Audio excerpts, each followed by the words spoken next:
Oh, come on. Seriously? Somebody left my window open.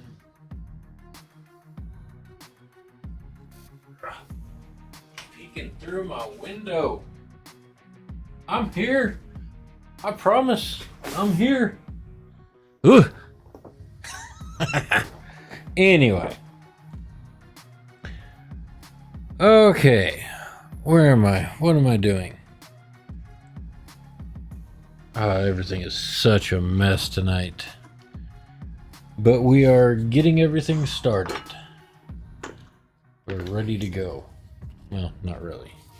We're still getting ready to go. Because we're experiencing some technical difficulties this evening. But it's all good. We're ready to go now. Just need to shift some things around here and there. Alright, make sure I can still grab that. Okay. Got that going. Got this going. Oh. Anyway. Alright. Get this stupid thing open. And let's get back to painting this Dreadnought. Just need to check some things. And still have to do some touch-ups on that. Hey Esco, how's it going? Welcome in. Thanks for stopping by. Thank you for the likes. Sorry I'm getting started a little late tonight. Although, this isn't normally my painting night. Normally I'm playing D&D on Monday nights. But we've got some folks out of town or doing something with friends or family or something. I don't remember. I'm horrible about that. Well, at least you get to work and lurk and, you know, watch me sling some paint across my desk. Maybe, if I ever get to it. Today has been an awkward day. Like, didn't really have anything to do at work, so I got done super early at work today. But then, you know, the honeydew list kicked in. Hey, Dream Big, Build Small, how are you doing tonight?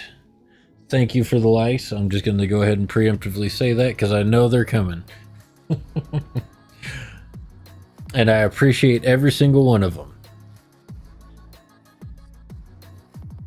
But yeah, the honeydew list kicked in hard, and so we're finally sitting down to the desk, looking at a couple of things, trying to figure out, okay, where am I at? What do I need to do next? Trying to get more work done on this guy. I know what I need to do. I need to get a couple of Meltas painted. And I think I need to do some edge highlights on these. I've been looking at the mini off and on, and it's like the white spots, I do think they need some edge highlighting done on them, so I'm going to try and take care of that real quick. Because I'm using Corax white, it's kind of a grayish color, if you can see on the wet palette here. I'm going to edge highlight with a little bit of titanium white, if I can remember where I put it. But we have plenty of work to do.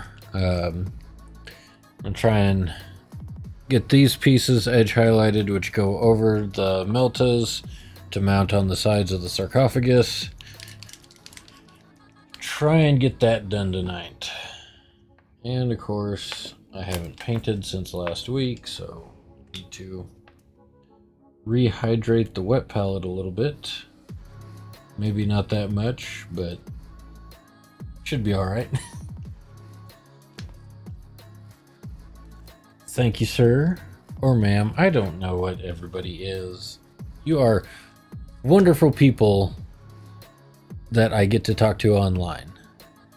Thanks, Sanguinor. I'm super happy with it. Oh, no. Don't. I am going to rant a little bit tonight because I am frustrated with, comparing my work to somebody else's. um, so if you've been watching for a little while or looked at my TikToks, you guys know that I painted this for a mini contest at a local game store. The results finally came back, and needless to say, I am very frustrated by the results. So the reason I'm frustrated is there were 3 skill categories: novice, intermediate, and advanced. Yes, and we're all at different places. And there are times where we're a little more humble than what we should be. And I think that was the case in one of the novice entries. Of course, I entered in the intermediate category. But one of the novice entries was well into the intermediate, probably, in my opinion, borderline advanced paintwork. And this person entered in novice. And if I was the one running the painting contest, I would have said, I appreciate you being humble, but what you have submitted is beyond what this category is for. So we're going to bump you up into the intermediate category, because it is going to discourage other painters at the novice level from entering. If, like, the first person that submits their work has a mini that looks better than mine, and I think mine looks really good, and I'm saying this guy's was better than mine, and he put it in the novice category. That's all I'm going to say about that. So it's like, go ahead. It might frustrate the people who entered in intermediate, but go ahead and bump him up a level so you're not discouraging the novice entrants from even submitting their images. Because there were a few comments in the Discord. It's like, of people saying exactly that. It's like, I don't even know if I want to share my mini when that's the first thing that was entered, 2 days before entries were due. I mean, everybody, as far as I know, everybody still submitted their mini, but it was a little frustrating, that they didn't bump that person up. And it's like, well, I mean, I could have entered this in the novice category and gotten first or second place super easy. So I was a little frustrated with that.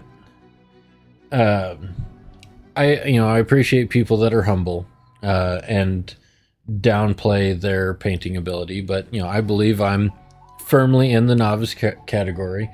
I don't know how to do glazing. I don't know how to do object source lighting. I just experiment with things. I'd never done this much skin on a mini before.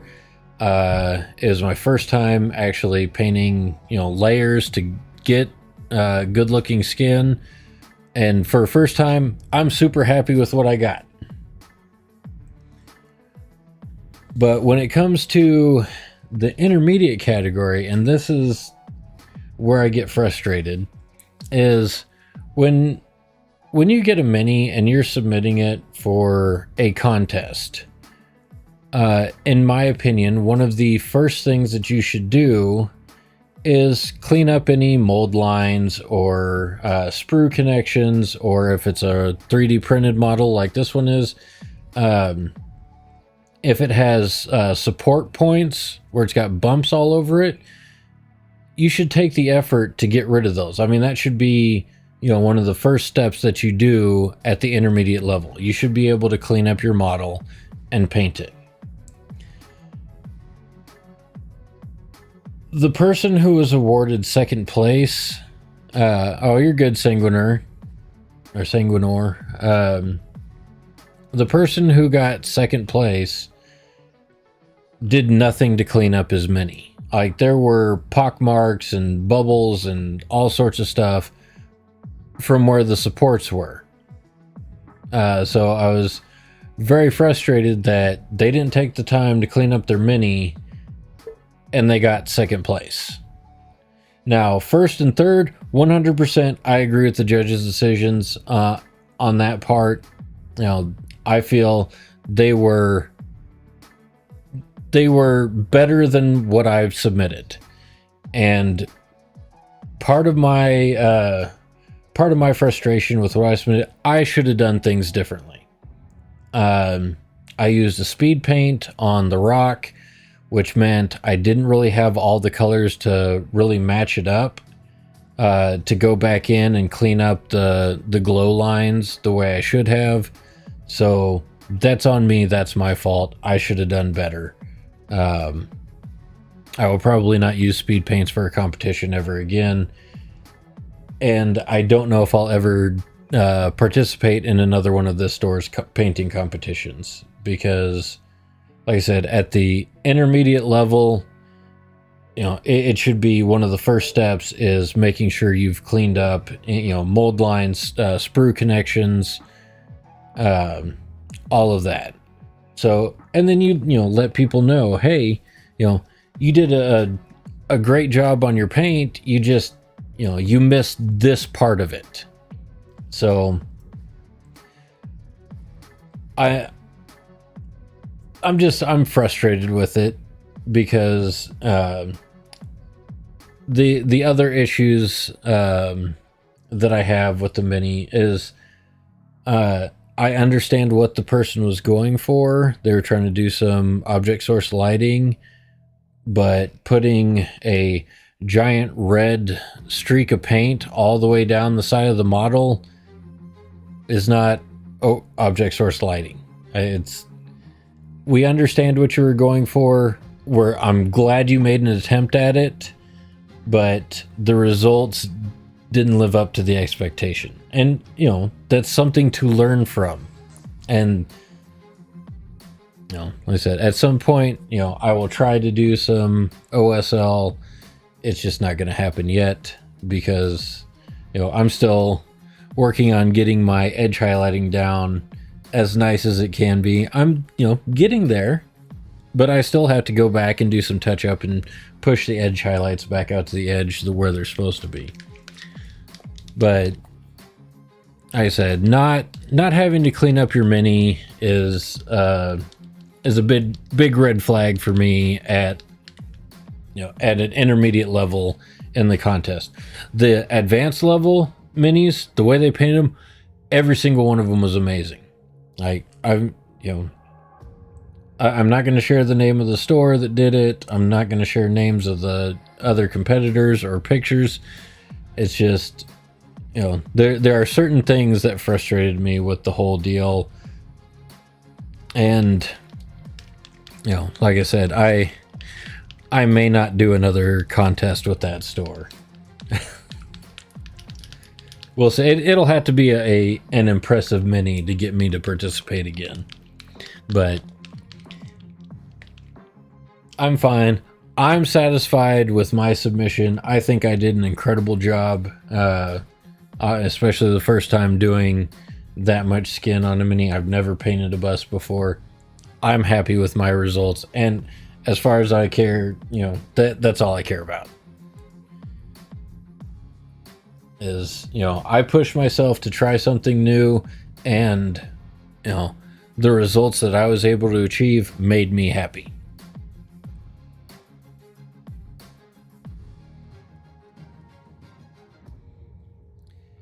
Hey, who burnt my toast? How are you doing tonight over on Twitch? Oh, I am completely and totally not ready to paint tonight. So, doing all right, but yeah, that's my little rant about the contest. Quick overview for Toast. I know you were wondering how the contest went. I did not place in the top 3. There was an entry in the novice category that was painted better than mine, who they should have bumped up to the intermediate category, which that frustrates me a little bit. And the second place person in the intermediate category where I entered, Didn't clean up as many. There were support points that weren't sanded down. The model looked really rough. He did, an okay job with his paint. I think my skin looked better than his, but I wasn't the judge, so it is what it is. We're going to get back to painting other minis. Excuse me. Little disappointed, but I'll survive. I have plenty of other minis to paint. I saw my niece pop in here for a second. Don't know where she went. Of course, I can't see the full list of everybody watching. But I saw her name popped up. Oh, there she is. Hi, Beth. How are you doing?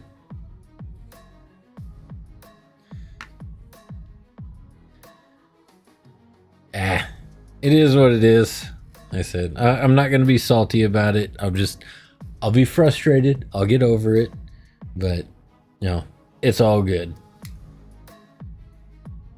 Drowning in college homework. See? I don't have to worry about that because I failed out of college.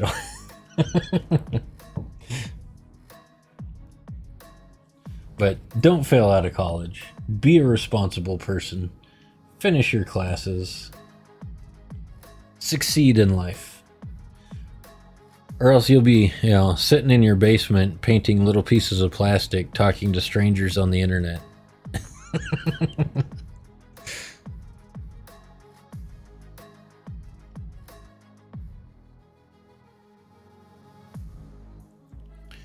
But yeah, I keep looking at this mini and it's like the Corax white sections. It's like it's just lacking something. So I'm going to go back in here and do some edge highlights. Oh, there's nothing bad with it. I enjoy every minute of hiding in my basement, not having to actually deal with people.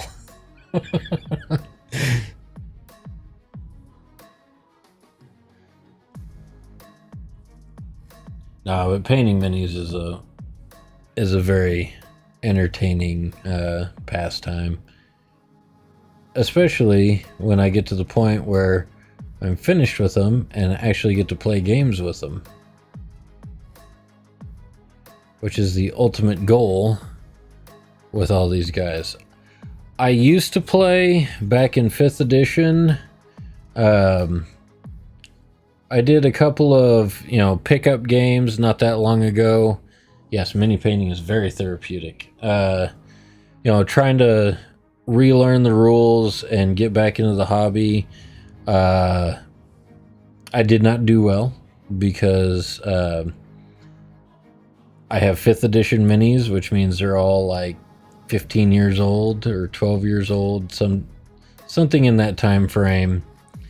And they're very basic units for Necrons, and so it is very easy to table my army. Even though from what I understand, Necrons are a fairly decent army to play with. But I would have to update, basically all of my army. I am currently working on a Black Templar army. This is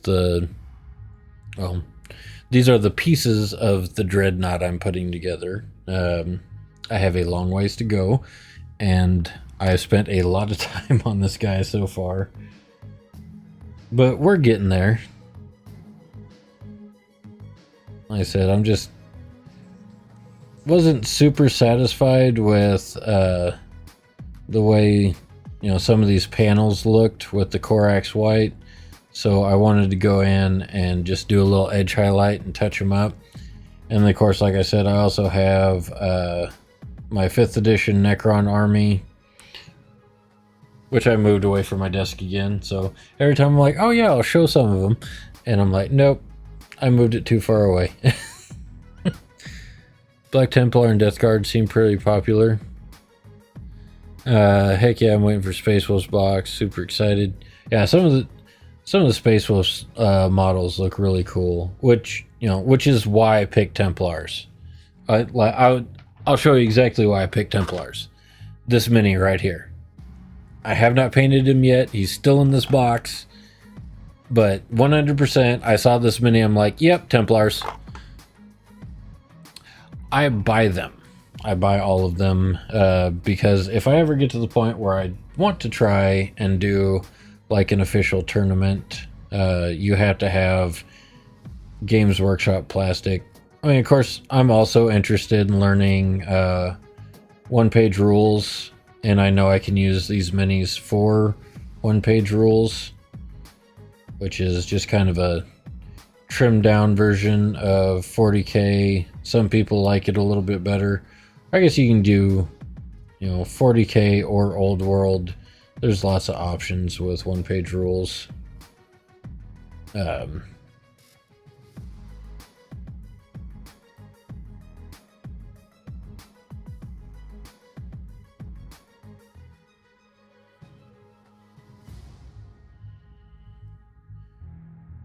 But yeah, we're just currently trying to get through this Dreadnought, which already has entirely too much time into him. I think it took me 9 hours to put the model together. Thank you, Gabriel Camel 805. Appreciate the follow. DeBoy, thank you for the follow as well. I appreciate it. And if you post Warhammer content, as soon as the live is over, I usually, go back and stalk everybody's TikTok page that follows me to see what they're working on. Maybe steal some ideas, because painting minis is fun. And if you are fortunate enough to live close enough to a Games Workshop, this weekend is Mini of the Month weekend, so you can pick up a free mini. If you go to an actual Games Workshop store, it's some sort of skeleton night. I don't remember exactly what it's called, but it looked pretty neat. I'm going to try and pick one up, or convince the wife to run out and pick one up for me, because I've made a commitment to go wander around in the field half drunk and get grass stains on my balls. I mean, play golf. I'm gonna go play golf this weekend.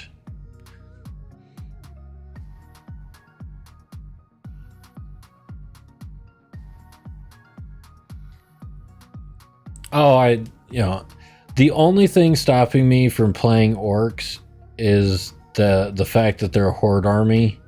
I don't want to have to paint that many minis. You have to have so many of those guys. I mean, same thing with Tyranids. They've got some really cool models, but horde armies are just, that's, I get a lot of flack for just painting these guys, and that's a whole other level of commitment. But orcs are so funny. I love orcs. Like, what are you doing? Da jump. And you just send your guys like halfway across the map.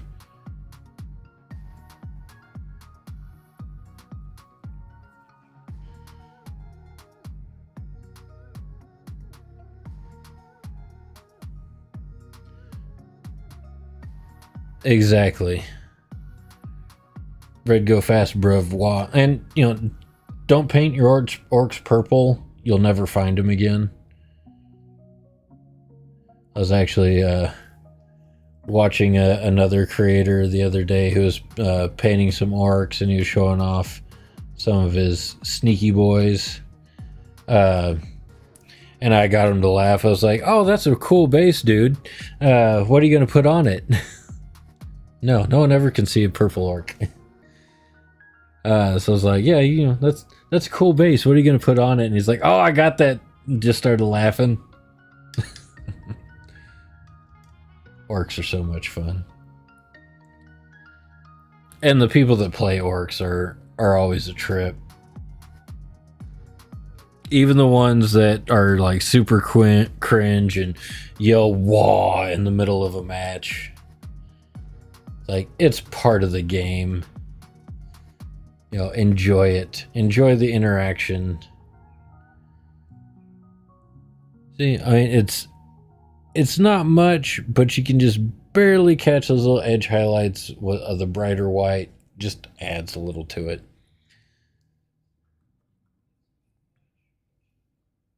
Okay, I'm going to set this off to the side now, so I don't accidentally get any extra paint on them. The only army I've fully done is Custodes and loves them so much.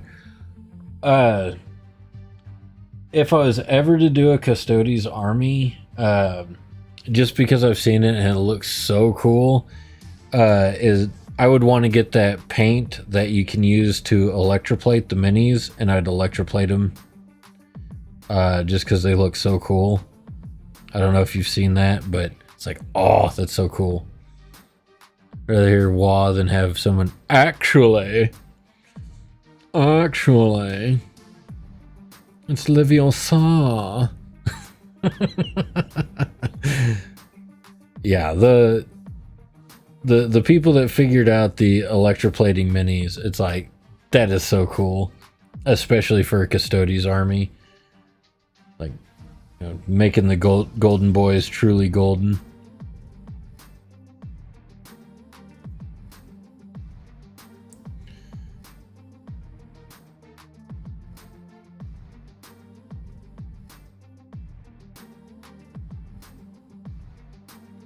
But yeah, I would love to do that. They look so good. So you do that, and then figure out if there's a way to, like, very carefully glue, like, crushed red velvet on them for their plumes, just to have them, like, super fancy. I don't know, I'm weird.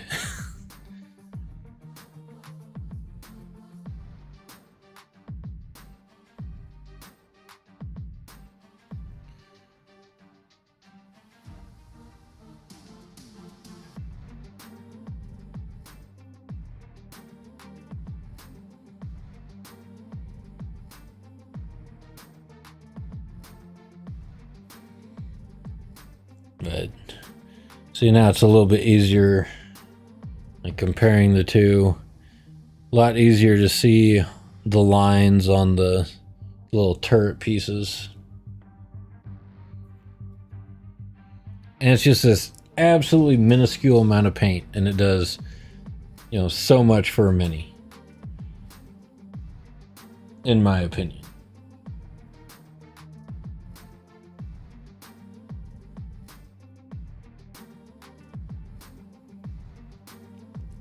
Sitting there getting ready to move on to the next thing. Didn't get this front edge on this one.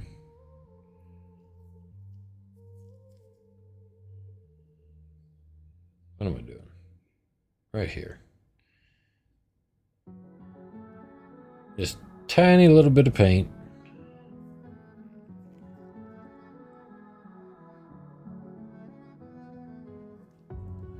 It's like that Weezer song, all the small things. All the small things. All the small things. I mean, of course, minis are very small things.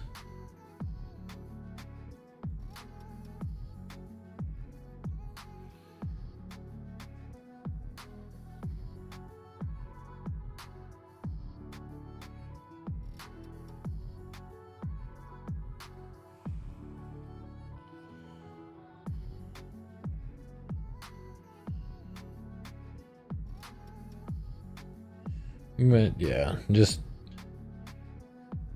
trying to get some of the boring work out of the way that nobody really cares about, then get back to more interesting and entertaining parts of the model.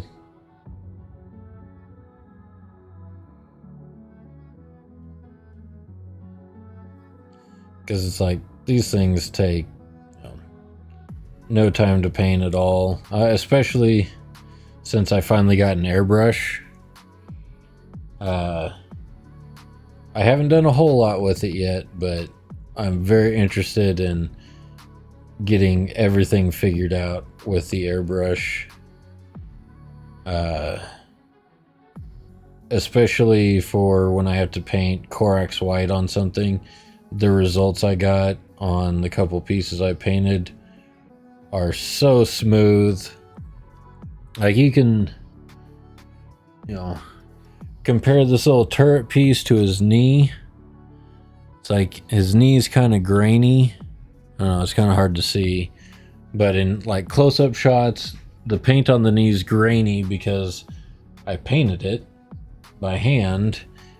But these little turret pieces, these shoulder pads, super smooth. So happy with them. And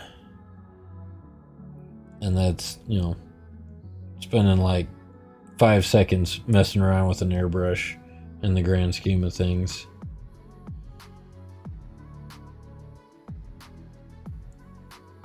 And I don't have a super fancy airbrush. I picked one up from Harbor Freight for like 30 bucks or something like that, and have it hooked to an old standard air compressor, which is probably horrible for it, but it is what it is. It does the job.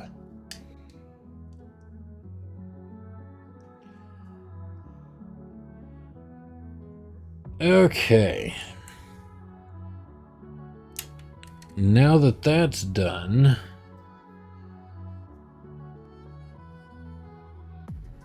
let's move on to something a little more interesting. These two meltas, which,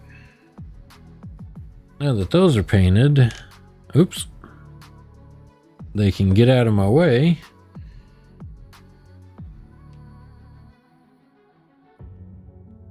And I can start painting the meltas. And to set them on the sticky tack, hidden side up first. And then completely forget what I was doing. No, I know what I'm doing. I am getting my Stormhole Silver out. If I remember correctly, that's what I used.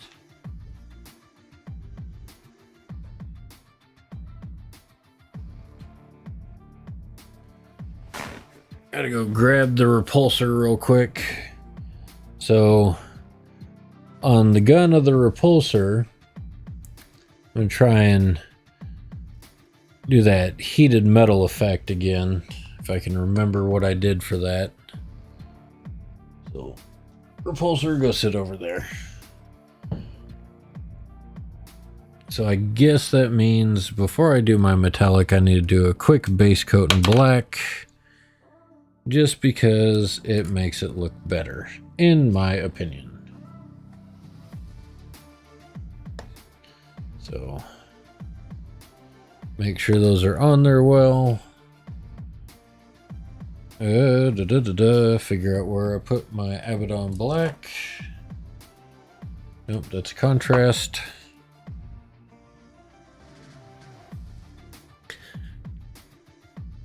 Alright, let's get some Abaddon black going.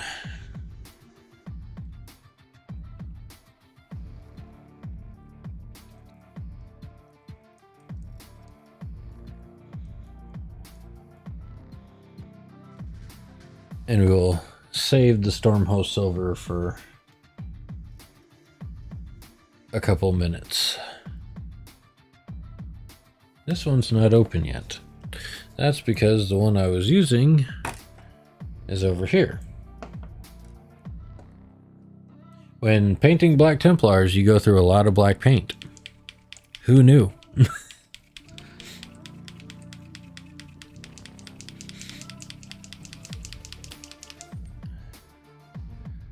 All right, let's get back to this. So, scoop out some paint.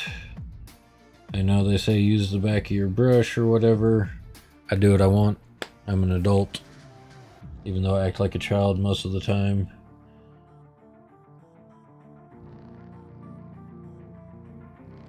As usual, like I always say, thin your paints. Make sure you have enough water in your brush to keep the paint flowing.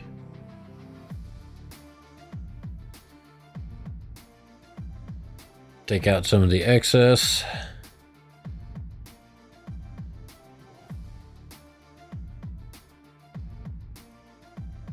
Just trying to make sure we fill all these holes real well, because we want to try and make sure they stay black.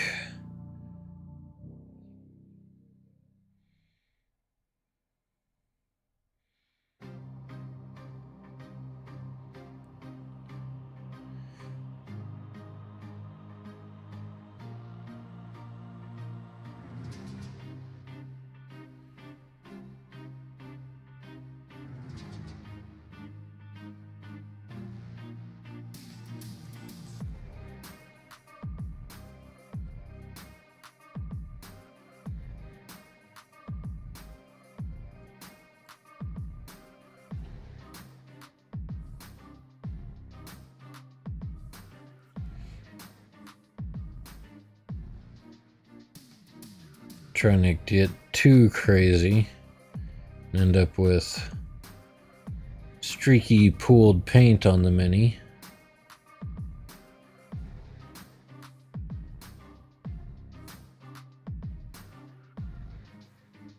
Because you want a nice, thin, smooth, even coat. And even if it takes you a couple layers of paint, that's fine. That's better than rushing through it and ending up with cruddy looking paint on it.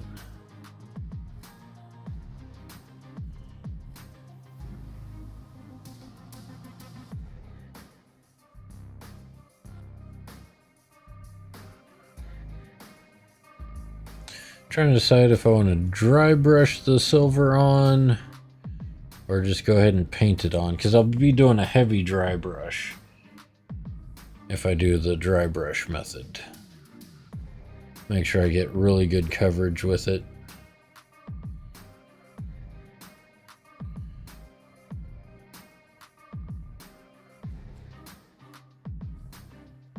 Flip our Melta over so I can get the back side of it.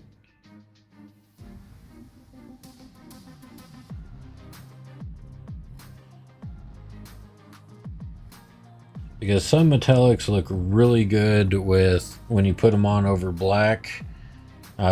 Like your, steel color, your lead belcher, your silvers tend to look a little bit better over a black base coat. Your brighter golds, like your Retributor armor, you can use like a brown base coat, and it'll help that look a little bit better. Your Auric armor, use a lighter color as your base. It helps it blend in a little bit better, and you don't end up with kind of this splotchy gold paint like you do if you're doing gold over black. It just doesn't look as clean. But for that one, I wasn't as concerned about the base. Maybe I should have been a little more concerned. I don't know. It is what it is.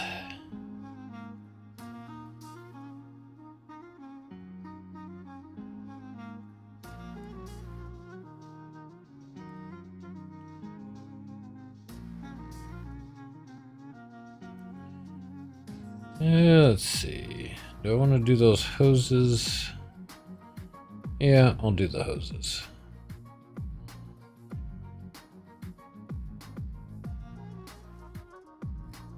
Do the hoses in black, because I was thinking about, oh, maybe I'll do them a gray color, but I think I'm gonna do lead belcher on them.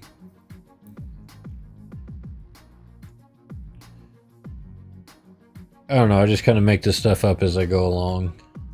Sometimes it works out, sometimes it doesn't.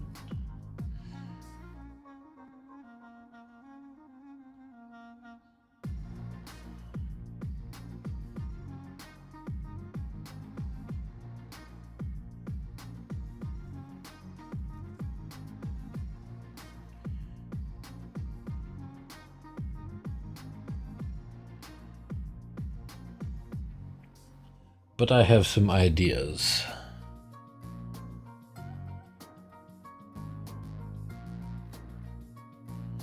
Not saying they're always good ideas, but they're ideas nonetheless.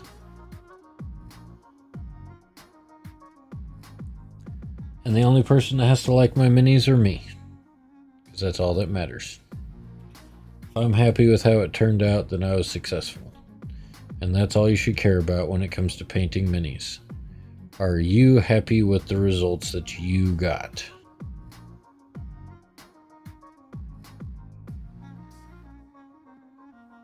Well, you have to. My wife just commented on Twitch that she likes them too. Well, she's under contractual obligation as my spouse that she has to like my ridiculous painting.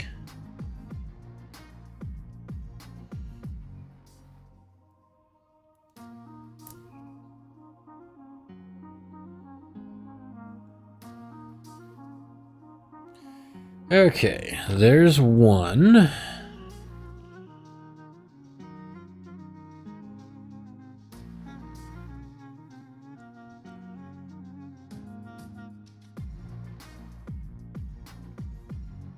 Let's get this other one done up.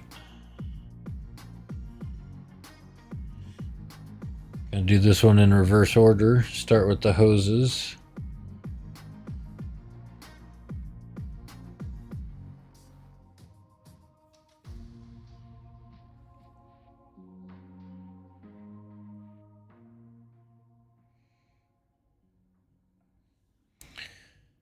Start with the hoses, get them painted. Hopefully I don't spend all 3 hours tonight painting these two Meltas. But if that's what we end up doing, that's what we end up doing. It's fine.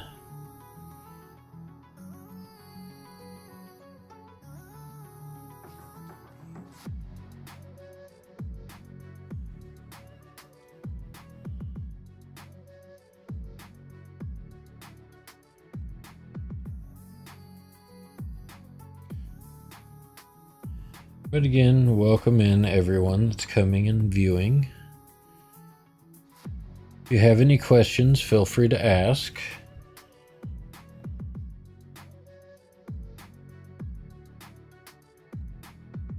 I may or may not be able to give you a worthwhile answer. There may be times I intentionally give you a completely useless answer.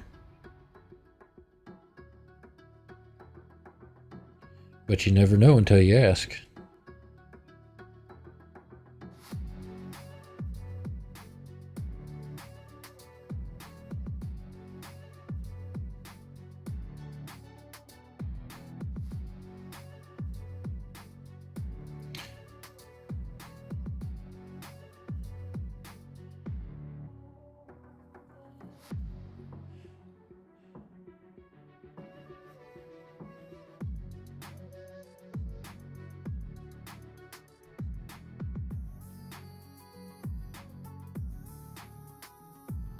I think I got the paint a little thin on this one. I might have to do a couple of coats, which is fine. Go ahead and flip this guy over a little bit so we can continue painting.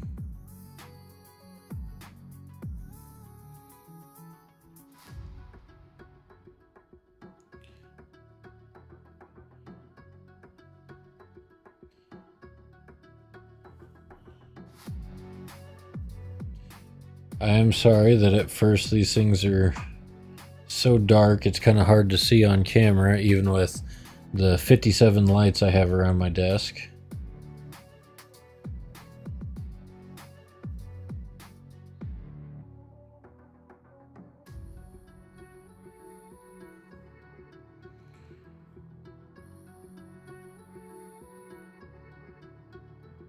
You can tell I got the paint a little thin because I just smudged some off the back with my finger.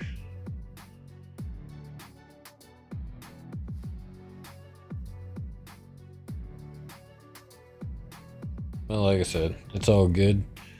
we'll just get some extra paint on there, smooth it out.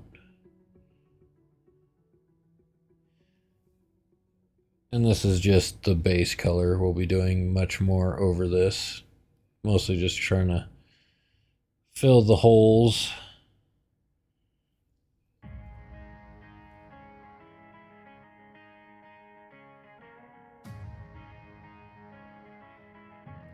Yes, I use almost exclusively Citadel paints. Just because I know how they work. Or, excuse me, or I've gotten used to how they work. I do have a few Army Painter paints. I've got one bottle of Pro Acryl Bold Titanium White, just because it is a super clean, super bright white that I recently acquired for doing specific things.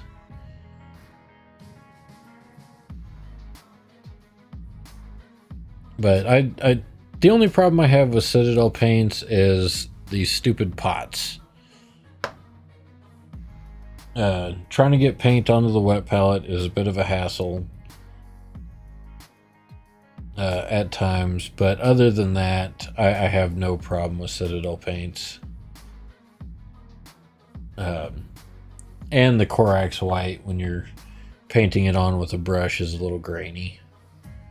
But, I mean, those are, you know, minor complaints for a paint brand.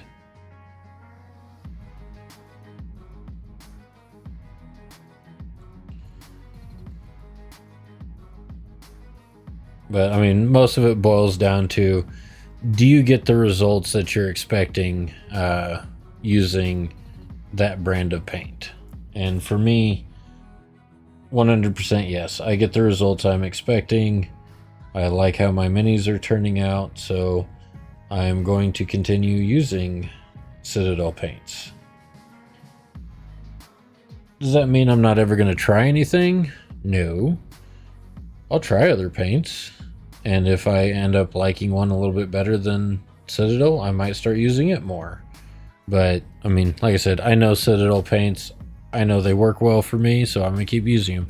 Yeah, if you don't scrape the back of the lids as you open them, you messed up, but I love the paints.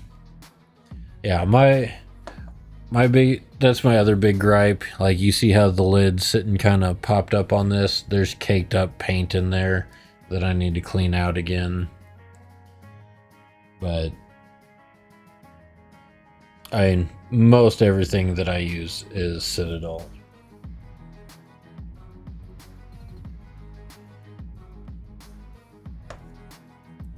You can call me an uncultured swine if you want, but that's the brand that I use and prefer for most of my painting needs.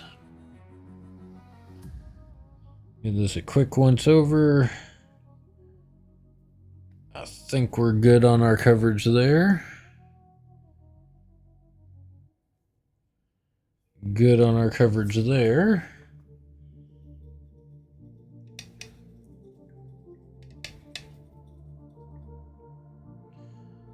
And because we're going to try and do a heated metal effect on the ends of these meltas, we're going to be using our Stormhose Silver. I'm going to try it a little bit different this time. I'm going to do a very heavy dry brush with them, get a lot of coverage with it, but also trying to keep it out of the little holes along the sides of the barrels. But I do need a very bright silver for what I'm about to do.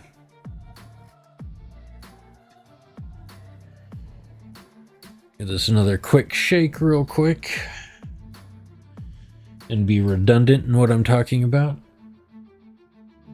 I just realized I bought new brushes to be doing dry brushing with, and I don't remember where I put them.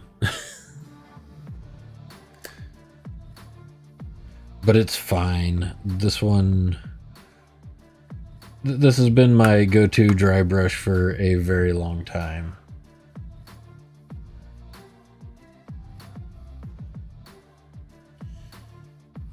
But we're just gonna start hitting the end of that. Doing a very heavy dry brush.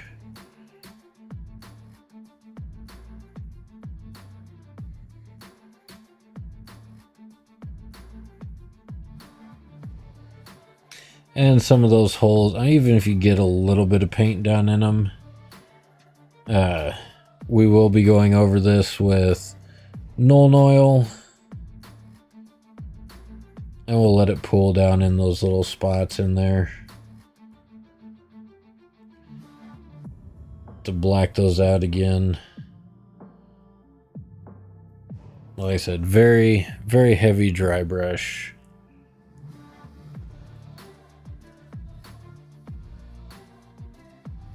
Trying to get these as bright as we can.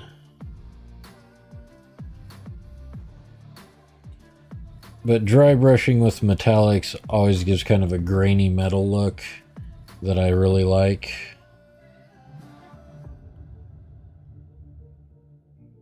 So that's kind of what I go for.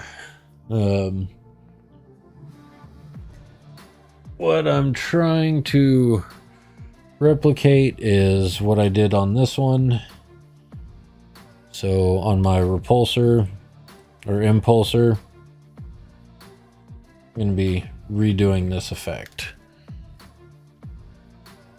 And see if I can't make it a little bit nicer this time.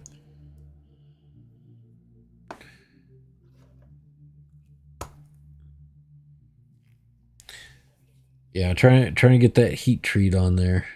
I just think it looks neat. And that one was the first time I really tried it. I was happy with how it turned out.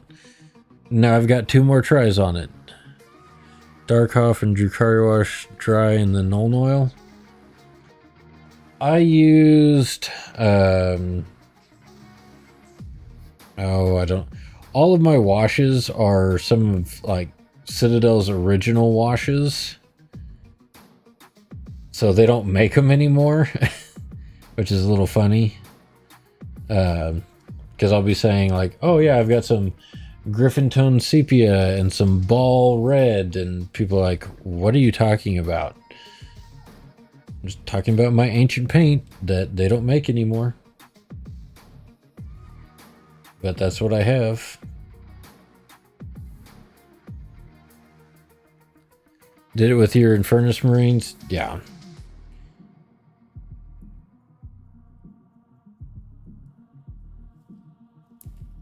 It's just, you know, it takes a little bit more of a steady hand to do, but if you get the gradient right, it looks so good.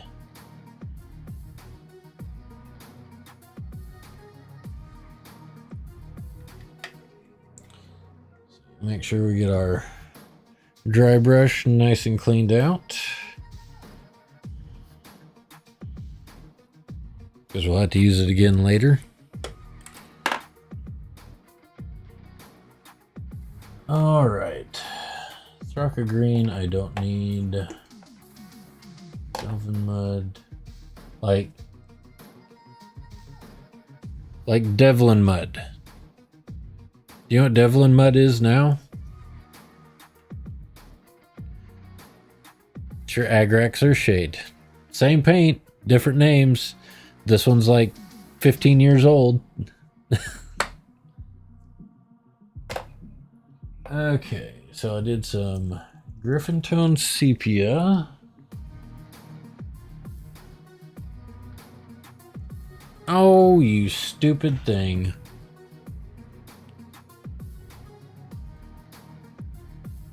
Why does TikTok think that I've disappeared when I'm sitting here talking the whole time? It's annoying. So we got some Griffin Tone Sepia. Then we're going to follow that up with some Ball Red. And Then some Osserman blue.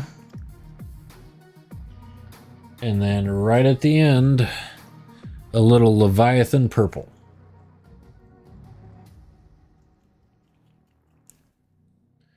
And that is how I get my heat treat effect.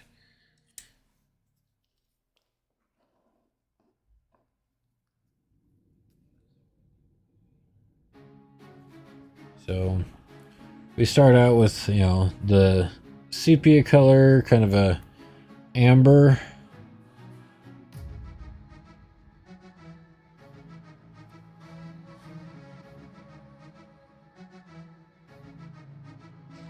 And this will probably take a couple of rounds.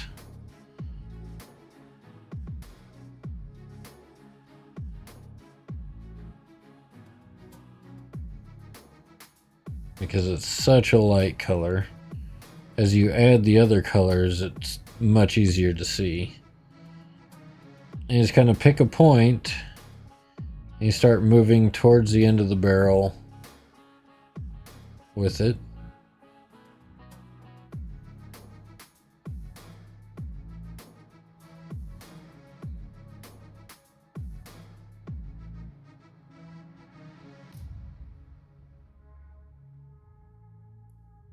I said it might take a couple of rounds because it is such a light color. So we'll go back and forth between these.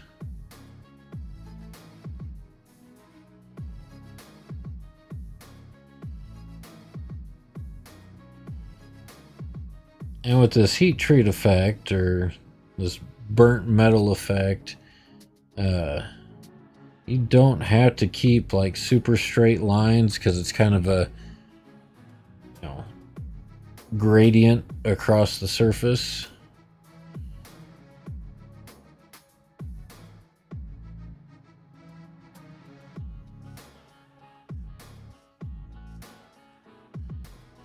So don't worry about it looking super straight and super smooth.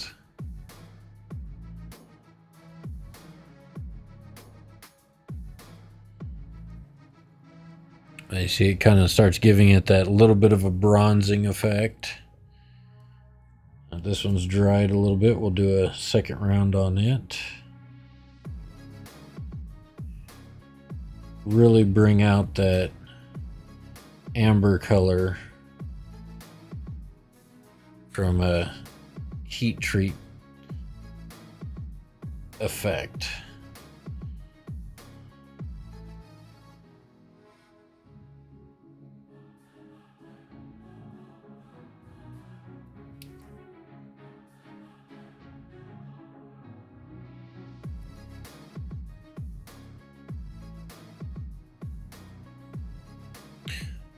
So you start seeing like the silver into this kind of amber color. I think it's going to take 3 rounds to get it where I want it. But you got to let it dry a little bit between coats.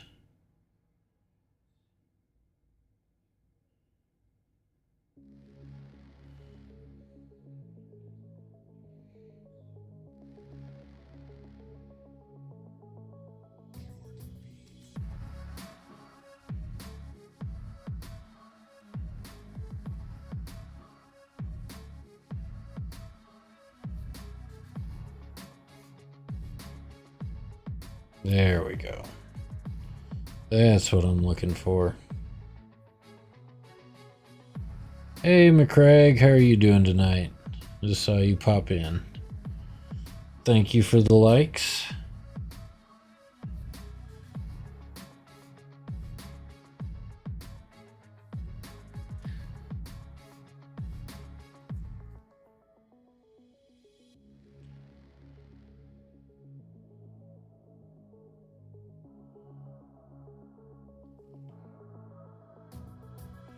There we go.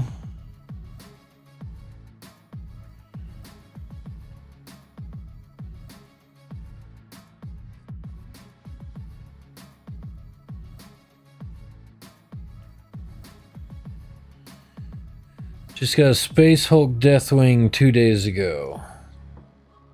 I said, I am so far off on what minis are anymore because I've been so focused on this Templar army.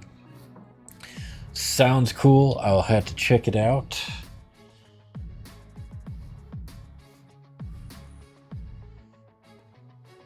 But now I have to wait a minute for these to dry.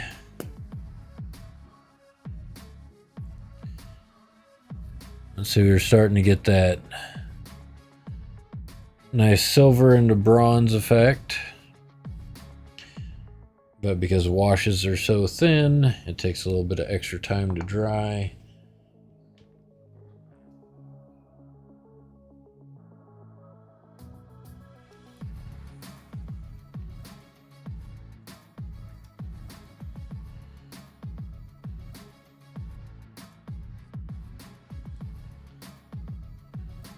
Pull a little bit of the excess off of here.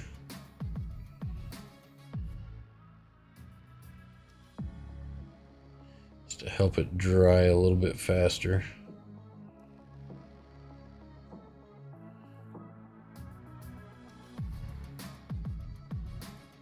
I should probably get a little hair dryer down here or something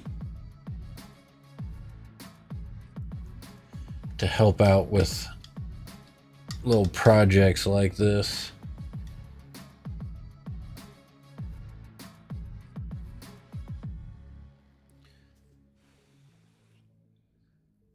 Come on and dry. Like, because the other colors are a little bit darker, I won't have to do as many layers or as many coats. So the rest of it should go much quicker. Grab a drink of water real quick.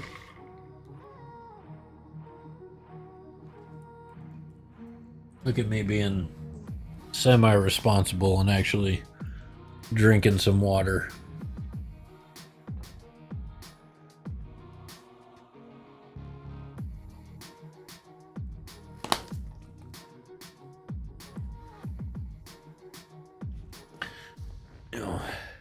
Because most of the time it's one of these. Like, I have to stay awake and do this, but tonight I have water. Being semi-responsible. I'm still probably going to stay up way later than what I should, but yes, I remember Rippets. Of course I remember Rippets. I'm a veteran. I remember when Full Throttle came out, and then the blue one came out, and it's like, oh, Full Throttle blue, this is the best ever.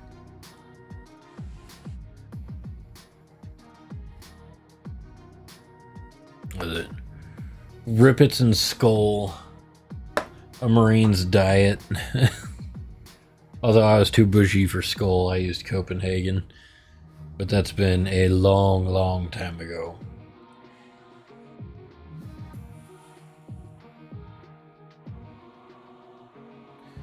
Don't use chewing tobacco, it's gross.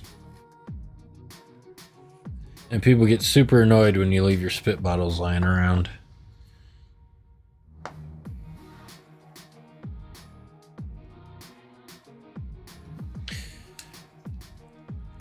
Went in January of 02. I went to boot camp, was it June? Well, it was June of 2001. And most of us know what happened later that year. So I graduated boot camp August 31st, 2001.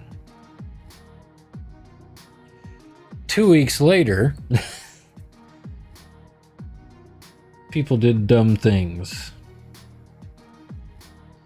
And I ended up in the desert for 6 months because of it.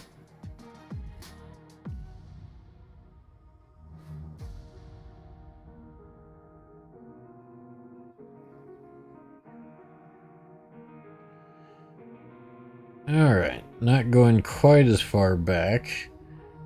Start adding the red on.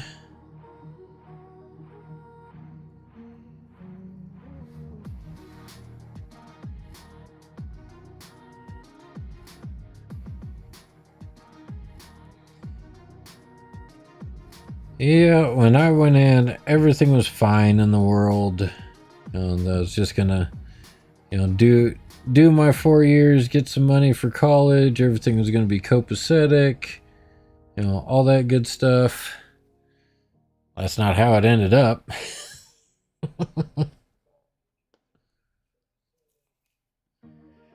Oh well. I don't regret any of it. No regrets.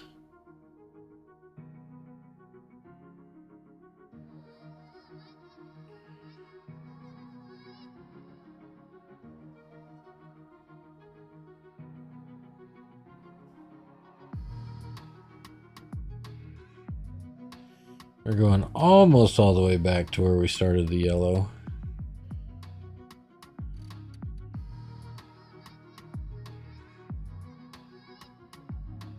Just kind of bringing that line up little by little.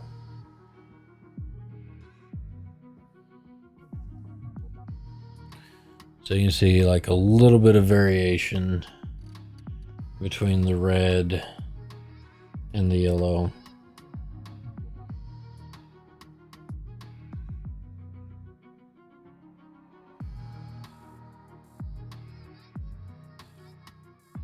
Getting progressively darker on the colors.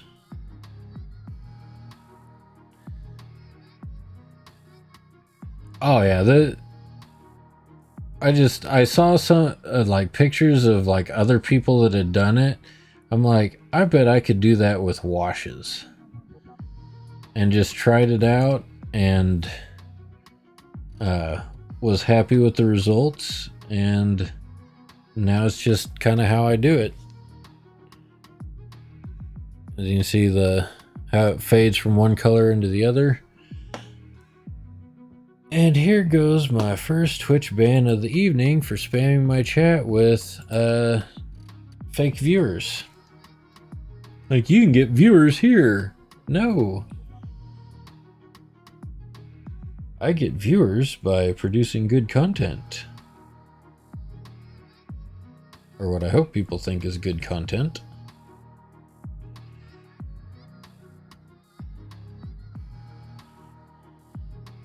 If I paint them, they will come.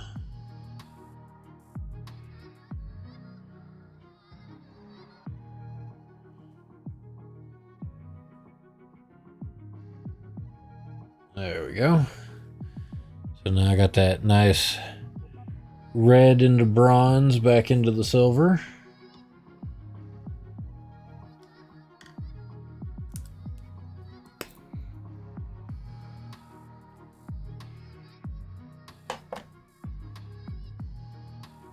Then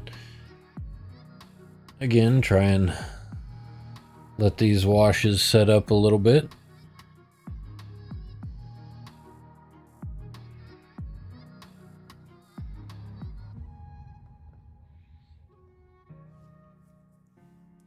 That's always the frustrating part. We're not to purple yet.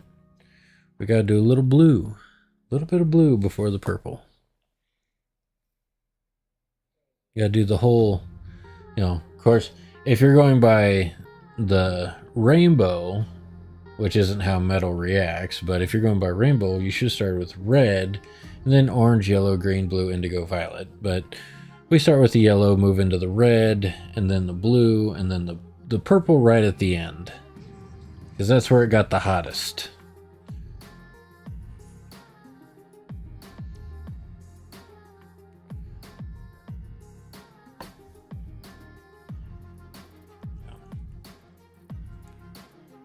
Yeah, who needs a 3 paint minimum when Citadel makes, 157 different colors?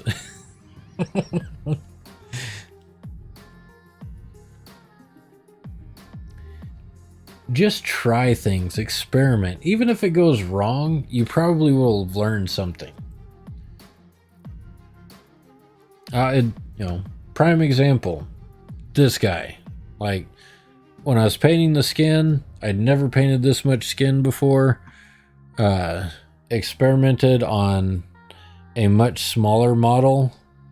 Left the spaces between the lines too big, so it doesn't look really natural. This guy kind of looks like he sharded up his back, but yeah, it is what it is. I can go back and fix it.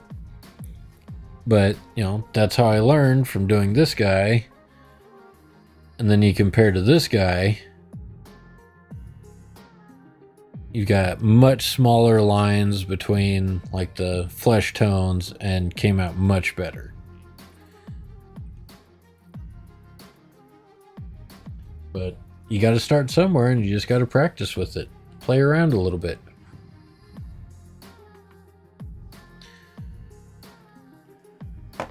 And don't leave your paintbrushes standing up in your water dish. Not that this one isn't already ruined, but that's why this is a wash brush.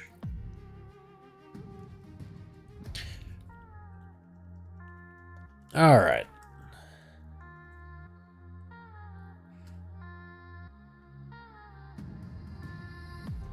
Let's get some blue on here. And again, let's go in a little bit closer to the end.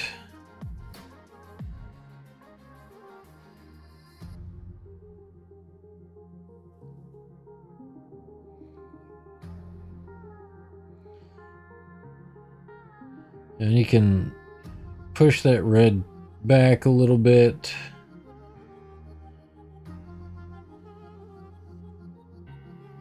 Just trying to get that gradient of color in there.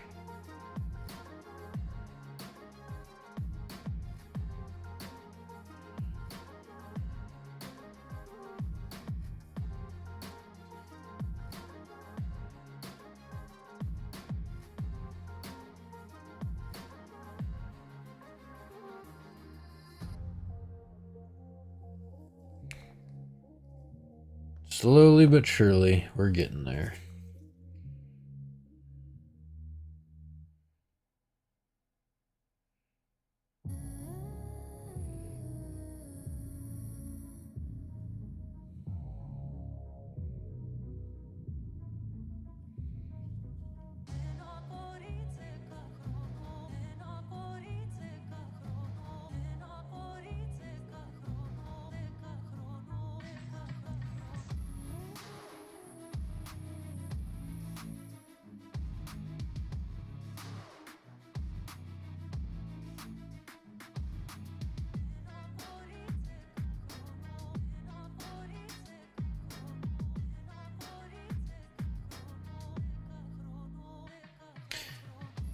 That is what is nice about using, you know, slightly darker colors each time.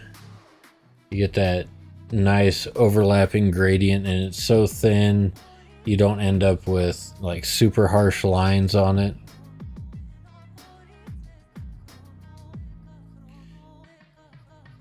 And with each successive layer, you use, you know, less and less of the wash. So like one coat because it's so much darker. You're fine there. Start putting these back away.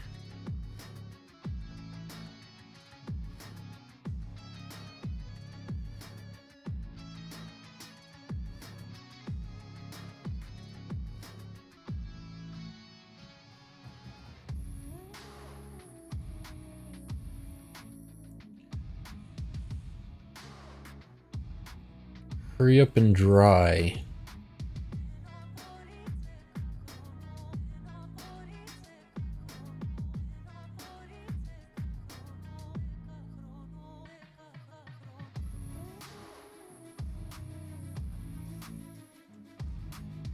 Come on.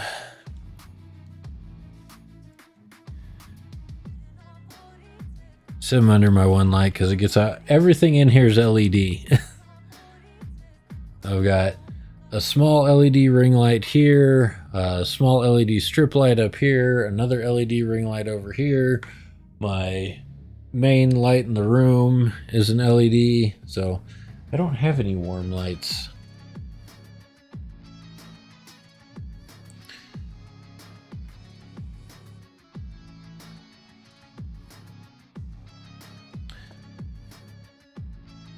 But it's all part of the fun of painting minis.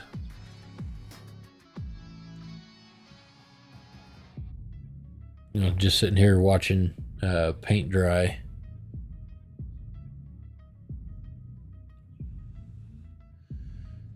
Come on. Not that I really have to get on the sides anymore. And then our last layer,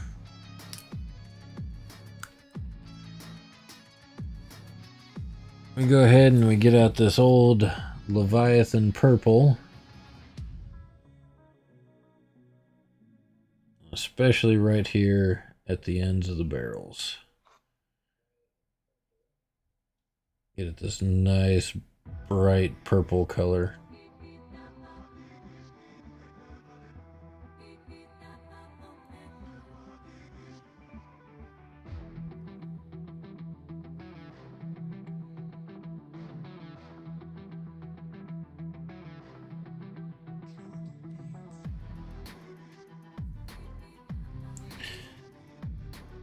So that gives us our nice gradient heat effect.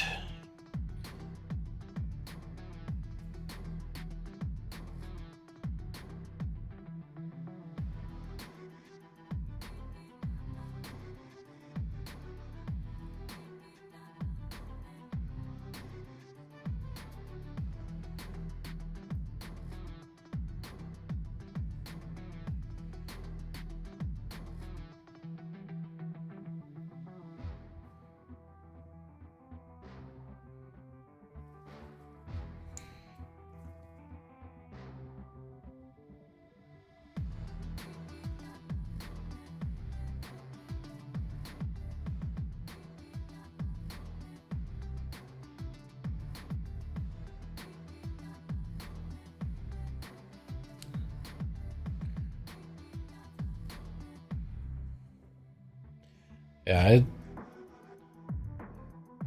I was pleasantly surprised with my first attempt, just trying this, just experimenting, and like I said, you get that heat gradient. It also ends up looking, you know, a little bit sooty.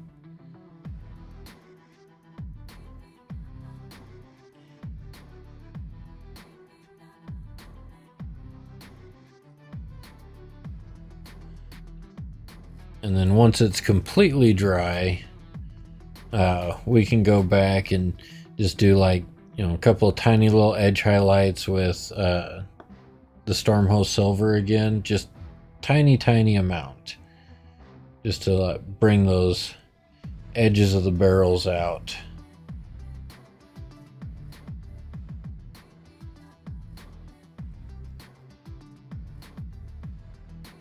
And that's one of the things I do really like about, you know, social media, TikTok, Twitch, YouTube,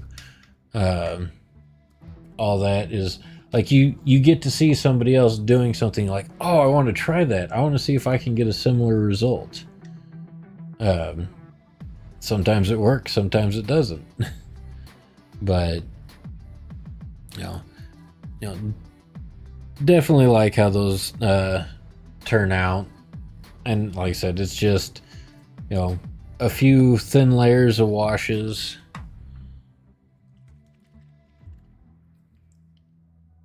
And then once you get all that done,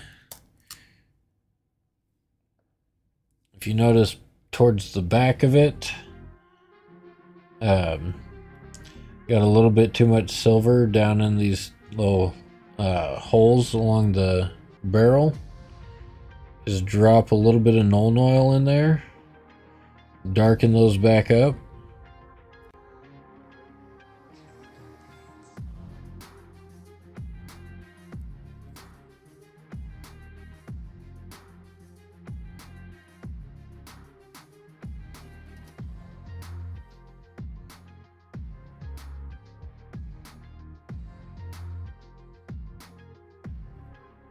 And all you need is just a little bit to pool down in that little detail.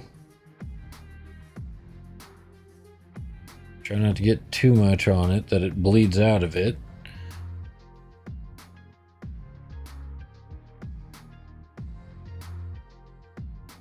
I just go back through, fill all those little slots back in, and darken them up. Makes it look much nicer. Absolutely came across your stream a few weeks ago and have liked using some of your stuff. Oh yeah, it's, you know, I'm glad that, you know, I can be, you know, a little bit of an influence in what some folks do. I mean, hopefully, you know, because I am not a professional painter by any means. I'm, you know, just some dude that, you know, sits in my basement and paints plastic. You know, I don't do commissions yet. I may at some point. But it's just, I sit down in my basement, I experiment with things, and sometimes it works out, sometimes it doesn't. But I always have fun doing it.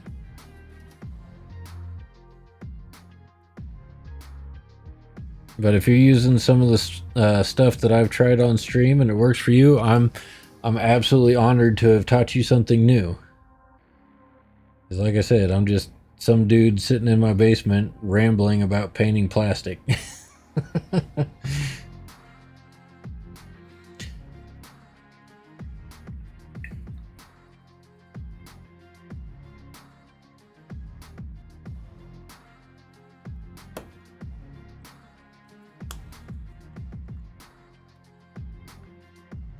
But we're probably going to have to give these a little bit of extra time to dry, but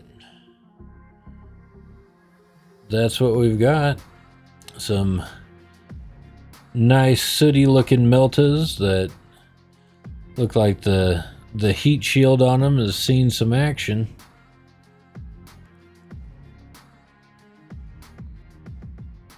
And it's just, you know, sitting there smearing some paint on there and hoping for the best.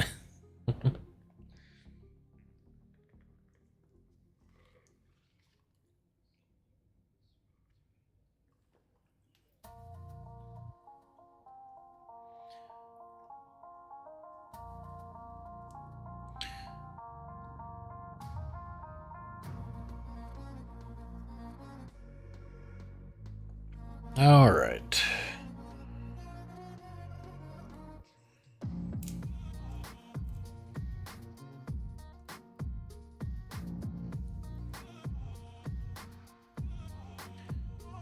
Actually, let me do this way real quick so I can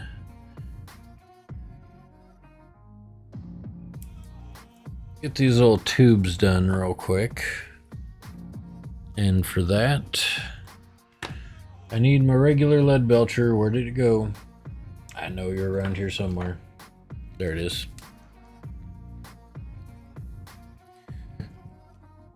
Sitting in the kitchen, sitting in your bedroom, sitting in the office, wherever you have place to paint.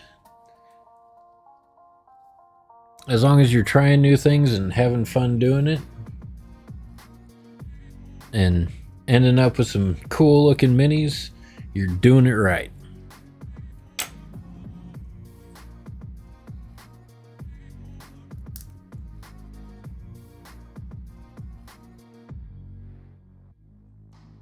A little bit of our lead belcher here. This isn't going to take a whole lot.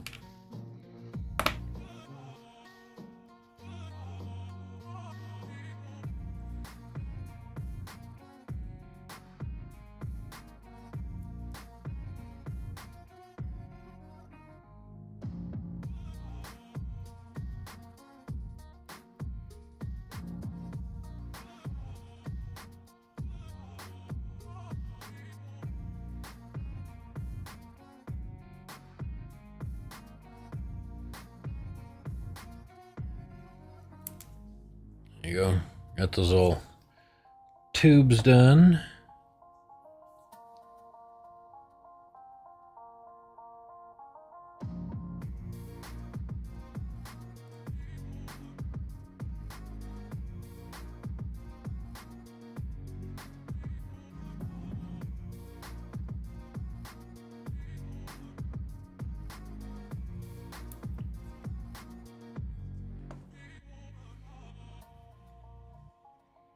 said, that's a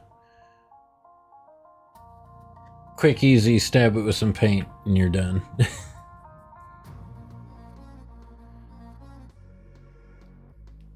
I was watching another guy, Tattooed Pope. He's new to the hobby. He's like, I tried dry brushing. I don't understand it. I don't like it.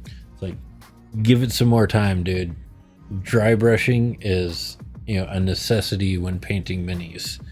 You'll figure it out. You'll finally get that, perfect blend of, the slight amount of paint on your brush and just hitting those highlights where you need them, those edges where you need them, and you'll be super happy with what comes out.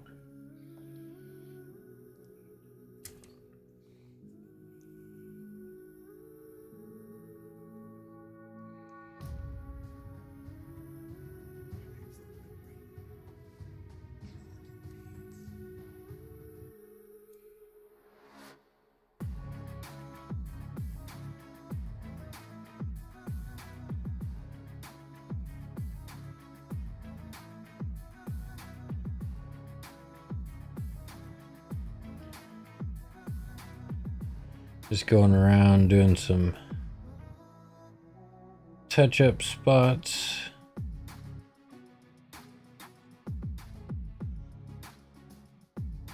Where I want a little bit more black on here. I'm gonna have to put on the old man glasses. Alright, man, I'm out for the night. Gotta be up at 5 for the work. Happy painting. Yep, that's gonna be me here before too much longer. But I stay up too late. I still have to get up at 5 o'clock to go to work as well. But thanks for coming in, chatting, watching. Always appreciate when folks stop by. You have a good night. Get some rest. Show up to work bright-eyed and bushy-tailed so you can annoy your coworkers with maximum efficiency.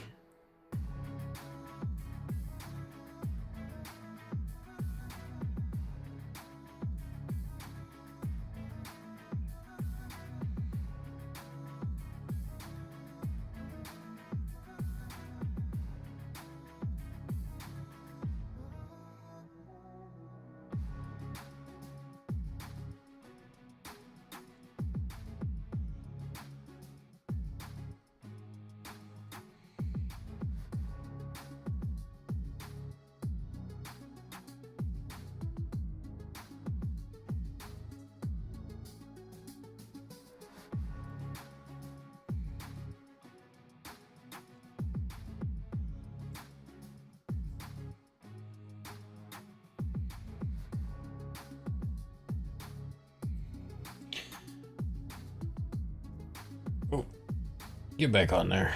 No one said you could leave.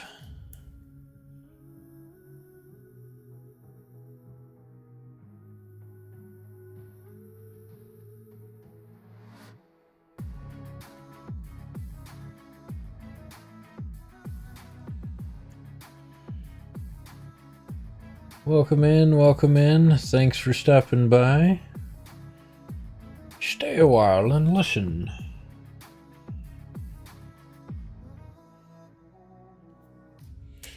Ah.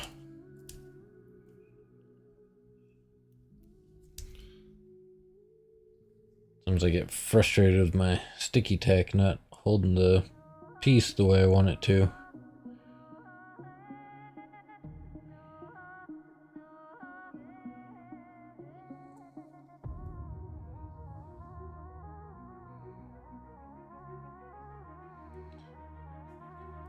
That's usually just a quick little adjustment and we're ready to go again.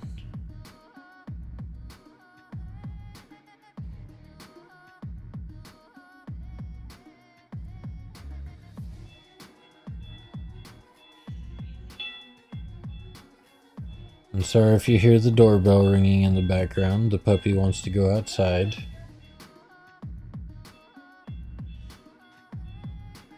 Our puppy has learned that if she rings the doorbell, she gets lots of attention and gets to go outside and chase squirrels. Or eat mud. Mostly eating mud.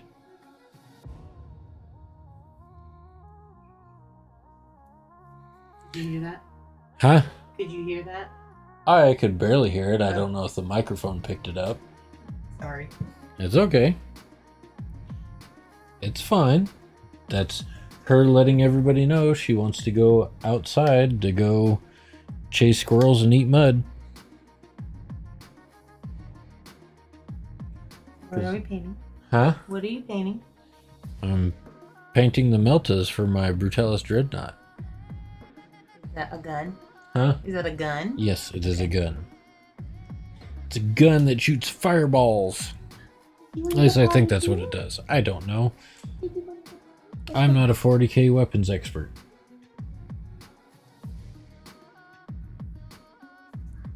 I just like painting the minis because they're cool. And I'm a nerd.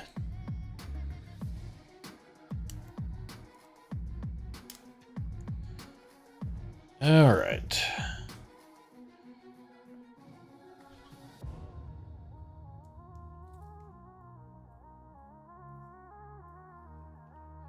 Let's start getting the right color on this thing now. Okay. Time for very, very careful painting with our corn red. Now it seems heretical to be using heretic paint on a Templar mini. But that's just the name of the color. Okay, I'm pretty sure this is this color.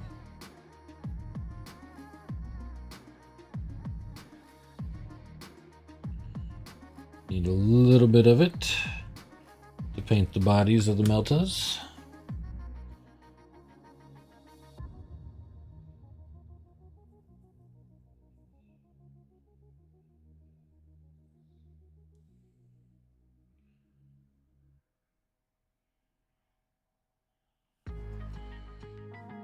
That is way too much paint on the brush.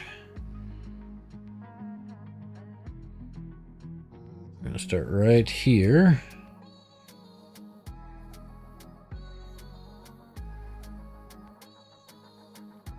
And slowly work our way across.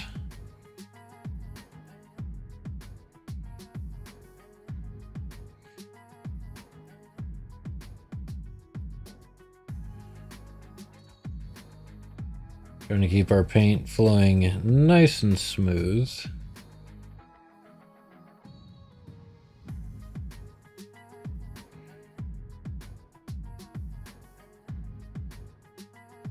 Probably using a brush that is entirely too small for what I'm doing right now, but it's fine.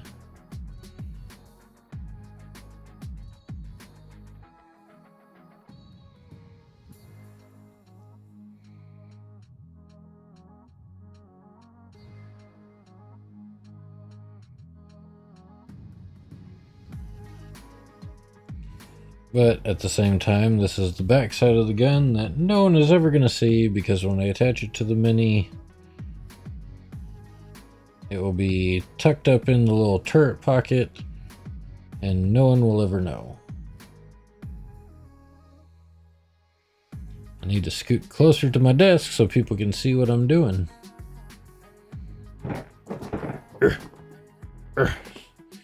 There we go. That should be better now.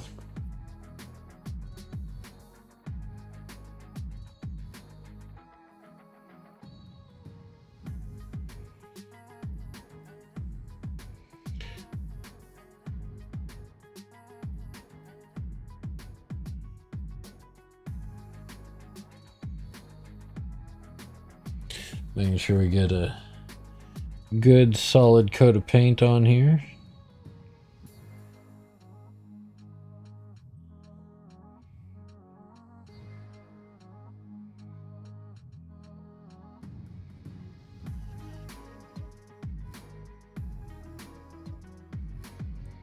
I'm still waiting for those barrels to dry. I'm just being really careful with what I'm painting.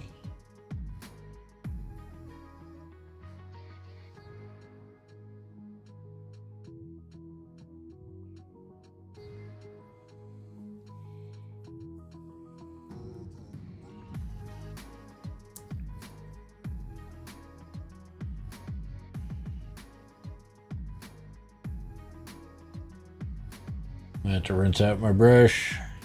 The paint is drying in the bristles and making them rigid, which does not help you paint your mini.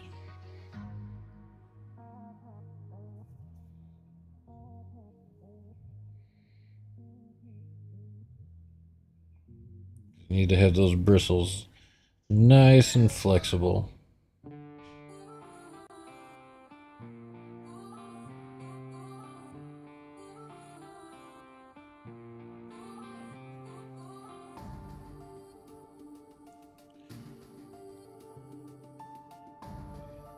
Work our way around these little bits right here.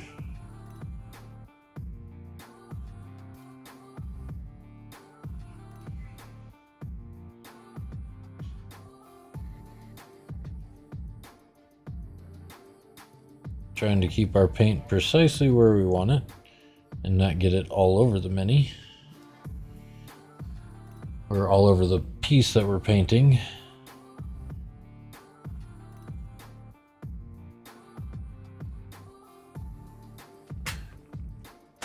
We only want it in very specific spots. Hi, Bruce. The big puppy is now on his couch in my office. While he sits here and listens to me yammer on about painting tiny pieces of plastic.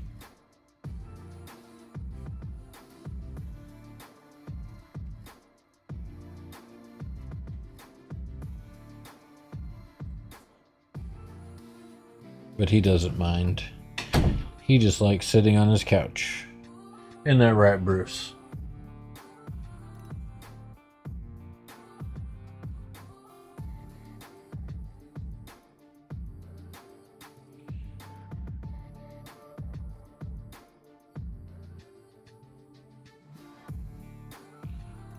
Oh, I'm so ready for the paint on the barrel to finish drying all the washes that I did, so I can grab the barrel and maneuver the piece to get all of this painted.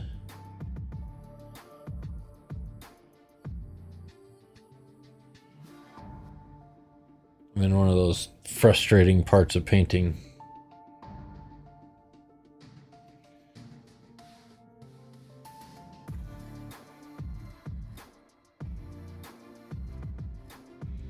See a little spot I need to touch up some black.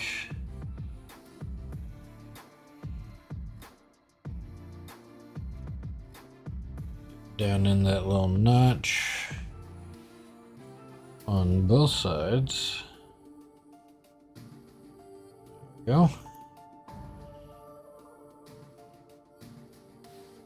We're almost dry. So I can almost grab the front of that.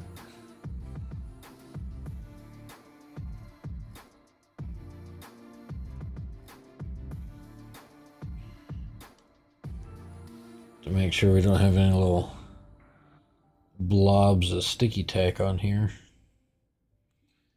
Of course, I rinse my brush out and I need another little dot of black. Right there. Probably on this side too.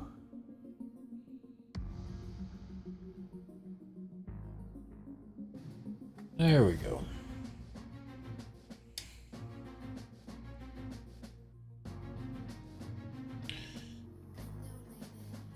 So it's always nice to have multiple parts to be painting at the same time, whether you're working on a couple of Space Marines at the same time or a couple of guns.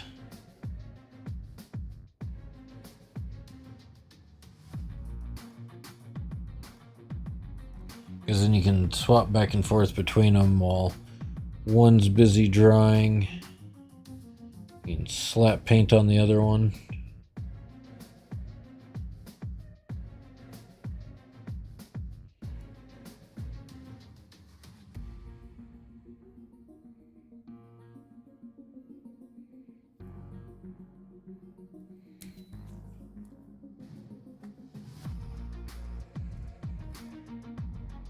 Normally I said I just made a mistake, but because I hadn't painted that part yet, it doesn't matter that I just stabbed the crap out of the piece I'm working on with a loaded paintbrush.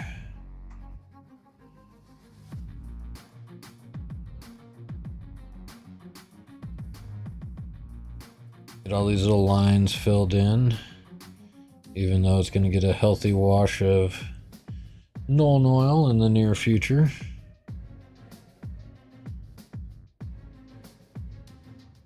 To bring out those lines even more.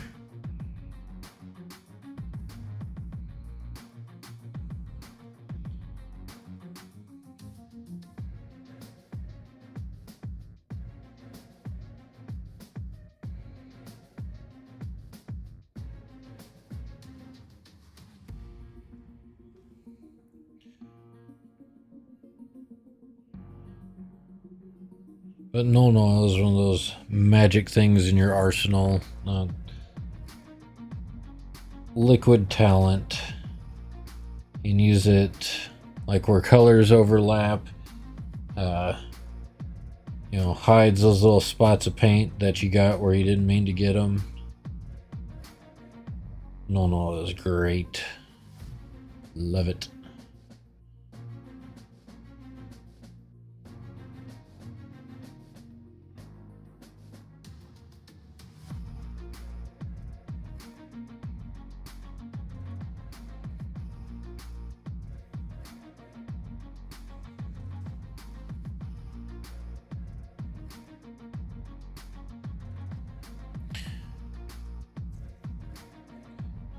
Just slowly but surely working our way around this gun.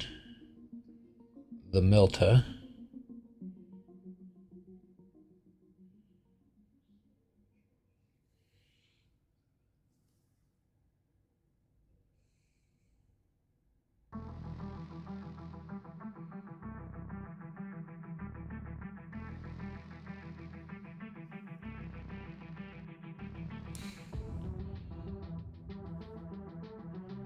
Someone is sending me personal messages on TikTok.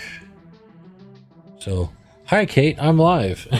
But I can't type on my phone right now because this camera up here is my phone.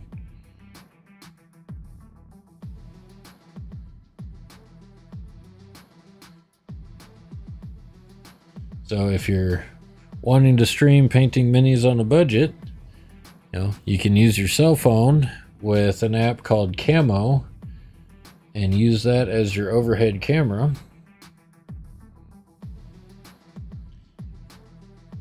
And get to work on painting minis.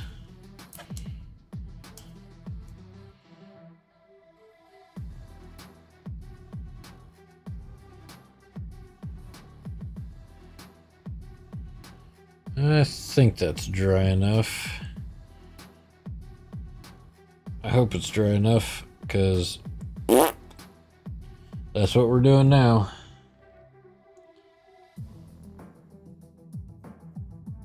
Barrel down into the sticky tack so we can continue our painting progress.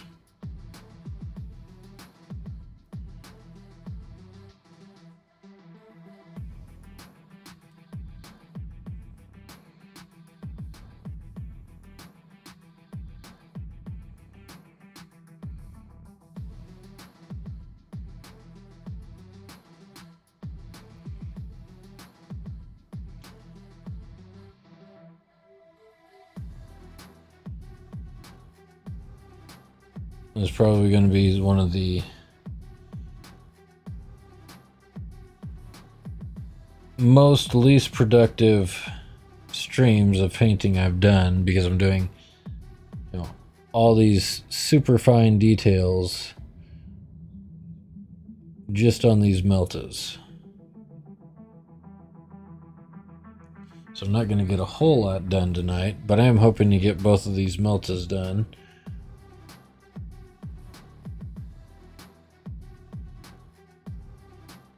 So I can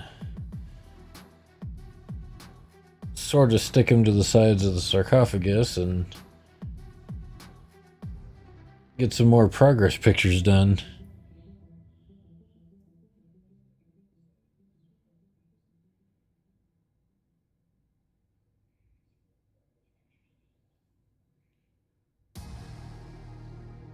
Because that's the other fun part of painting minis is, you know, sharing your progress with other people.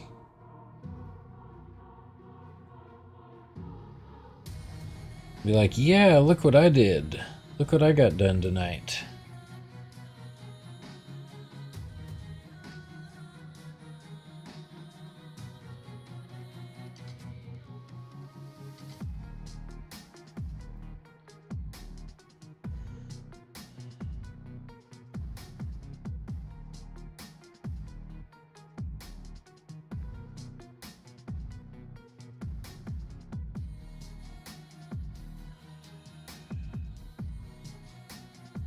Some of these little nooks and crannies are kind of hard to see. Trying to make sure I have enough paint on them that it looks all right.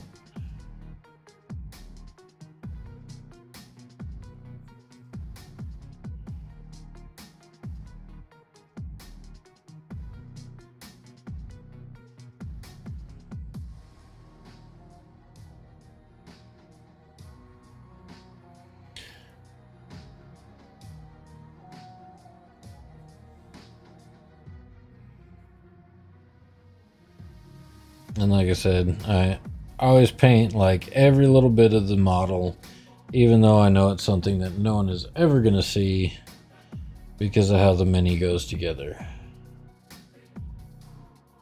I mean, I'm not going to be as accurate back here because I know this tucks in and gets glue on it.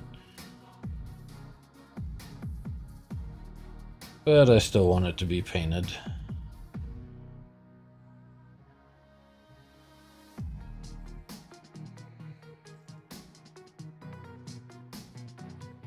Getting closer.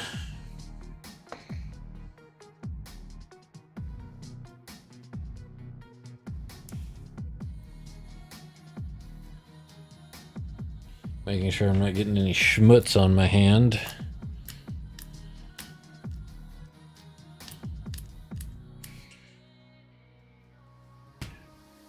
Reshaping the sticky tack a little bit to bury the barrel of the Melta in it.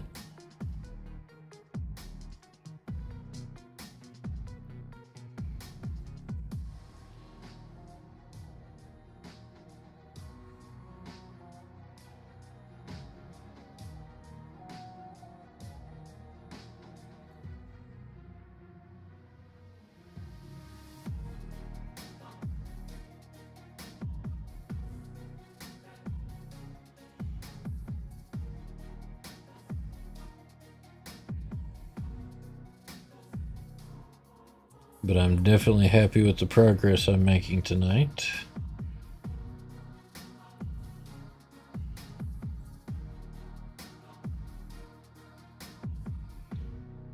Even though it doesn't seem like I'm getting much done.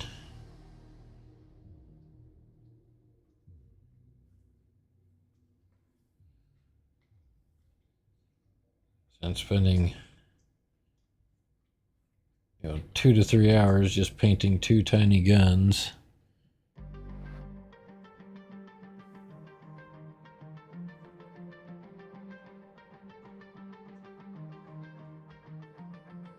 It's like even the cover for the sarcophagus I think took like 3 hours to paint the other night. Because I just kept going in and doing a little bit more and a little bit more. Yes, babe, it is totally worth it. And because I haven't mentioned it yet tonight, if you're watching on Twitch, not Twitch, TikTok. If you're watching on TikTok and you flip open to full screen mode, there is a Twitch address scrolling across the bottom of the screen. I do stream on Twitch and YouTube as well, every time I go live. So if anybody's interested in heading over to Twitch and following me over there, there's also a permanent Discord link on the About page on Twitch, there's a banner that says Discord. That entire banner is a clickable link that will take you to a Discord server where I post what I'm working on, all my work in progress, my finished minis. All of that is over there. It's free to join. Come on in, say hi, drop whatever pictures of projects you're working on. Leave comments on projects other people are working on. Just like to go over there and cheer everybody on whatever project they're currently working on.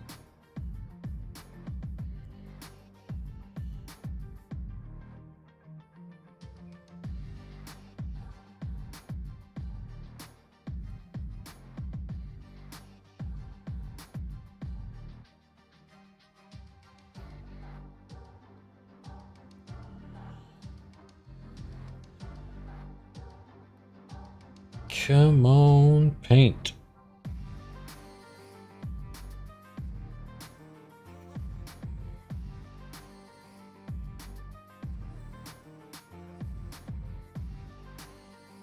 Trying to get good coverage with this corn red across the entire mini, or across the entire Melta, the current part of the mini that I'm working on.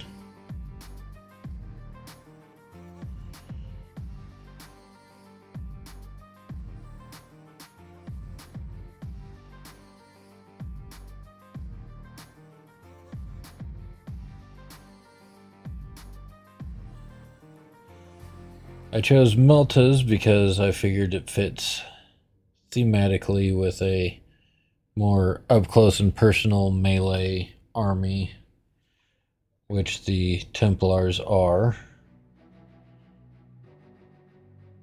They like to get up in your face and smack you with pointy sticks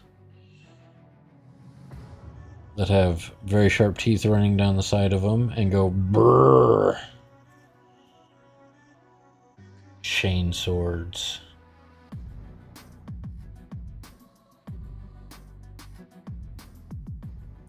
One of these days I probably will end up getting the STL files and 3D printing a chainsword just because I think they look cool.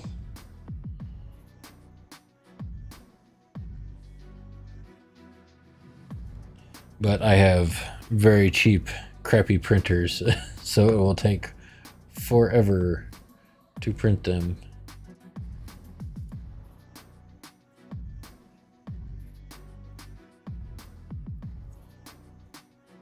Alrighty. I think we're good there for the time being. We're going to grab a different brush and some lead belcher to do the front sight.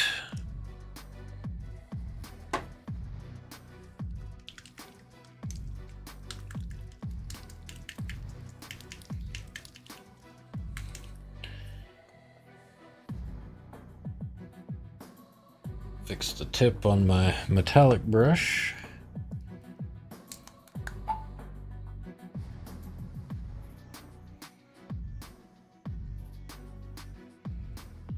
And this is airbrush paint by Citadel. Their lead belcher airbrush paint. Simply because I use it because it's fairly well pre-diluted for doing very small bits on a mini, so I don't have to worry about, you know, thinning it out and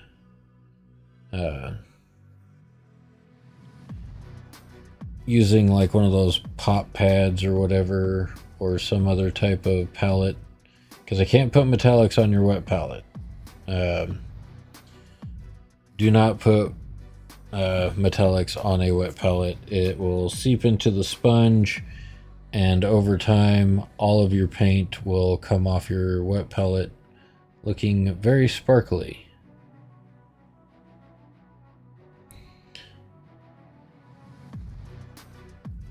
So just trying to grab that front sight real quick on both of these.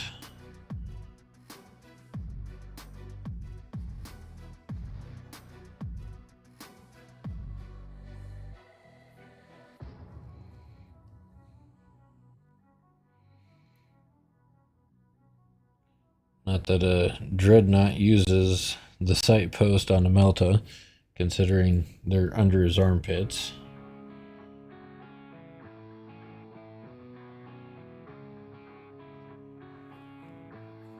It's just for looks.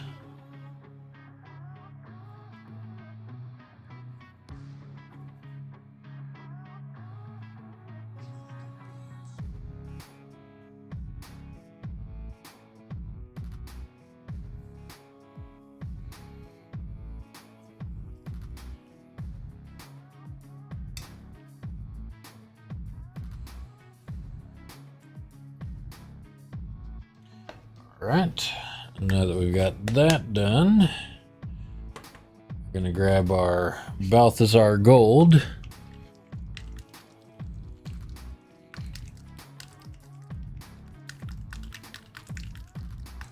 Another airbrush paint.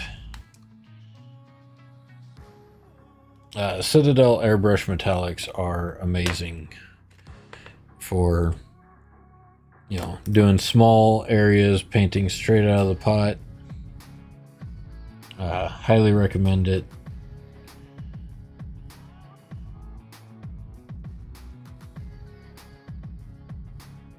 If you need to do some quick little detail work.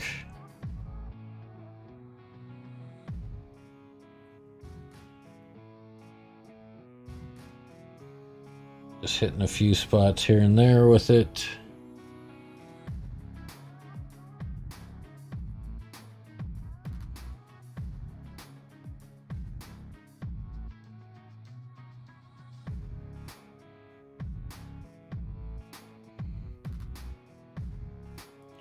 Just for some extra color.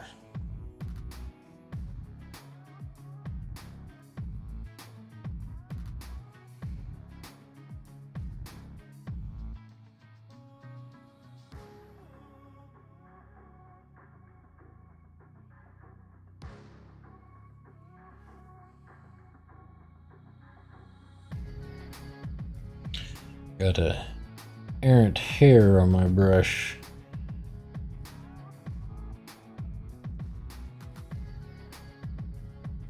That I'm about due to switch this one out because it's been through quite a few minis painting metallics.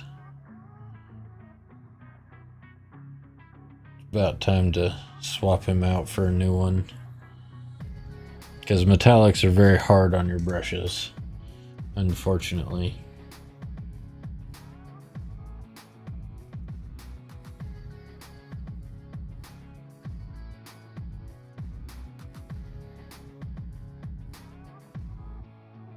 If you're using true metallic paints and you're not trying to do non-metal metal, which I have not learned to do yet, and probably will not learn how to do, because it seems like a massive expenditure of time, and these guys already take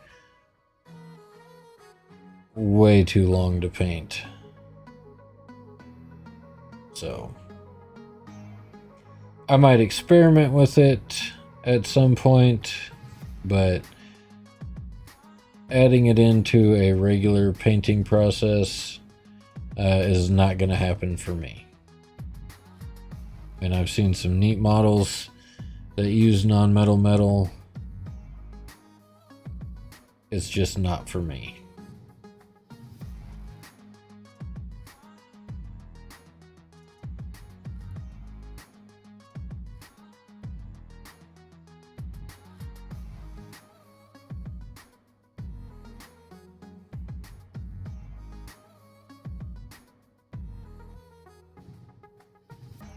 It's kind of like object source lighting.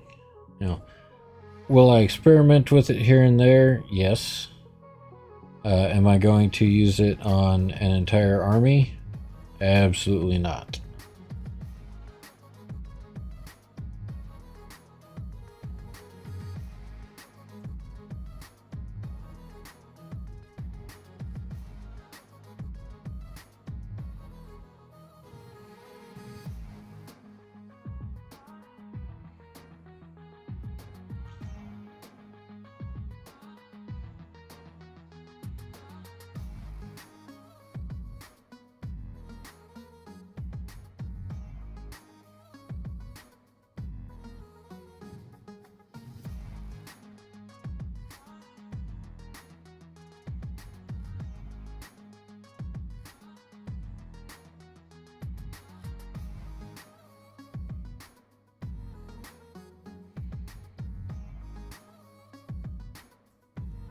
I think we've finally gotten enough time for those barrels to dry completely so I can grab it by the barrel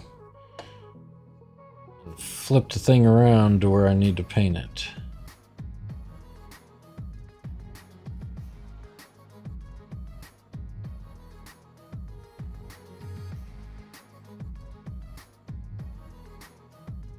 But that definitely took a while.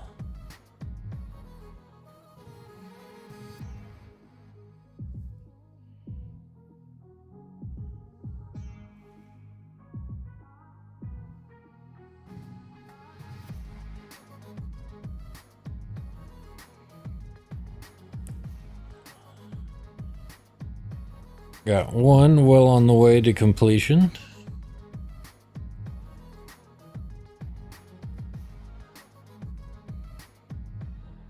Set that down there for a moment while I grab our other one.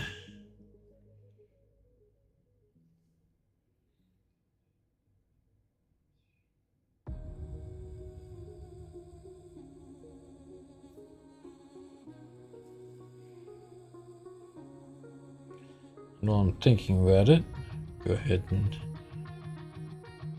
grab this little cuff back here.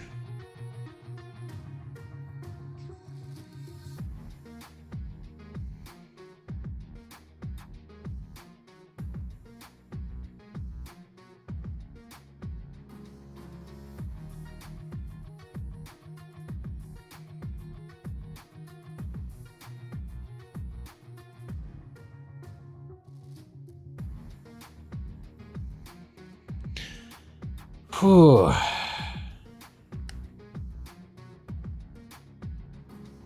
I'm gonna sound like a box of Rice Krispie treats when I stand up. Or box of Rice Krispies. Snap, crackle, pop all over the place.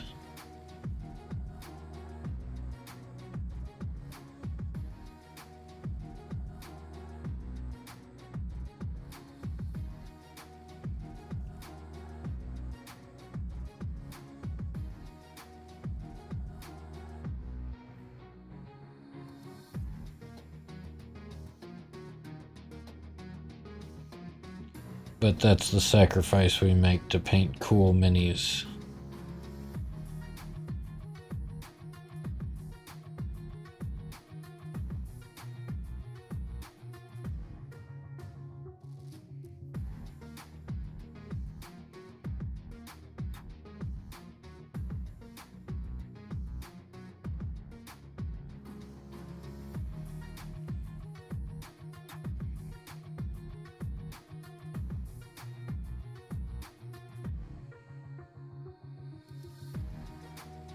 And I know I should very carefully get into those lines with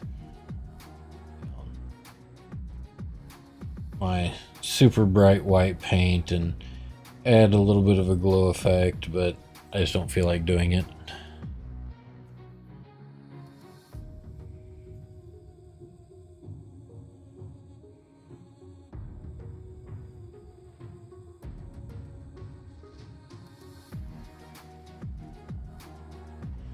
Like sometimes I think it's worth it to take the extra effort Other times it's just like, nope, I just want to paint this.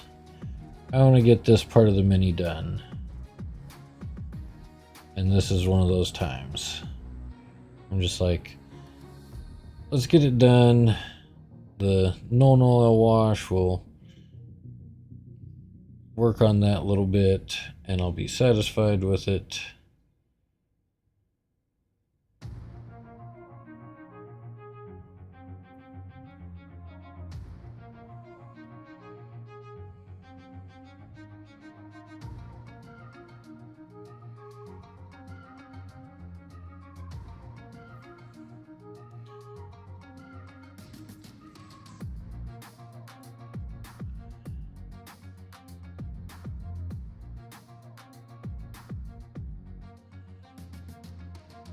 That to wrap around there.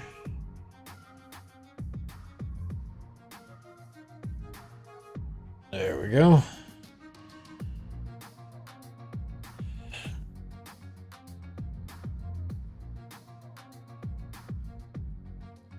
Another one ready for the wash.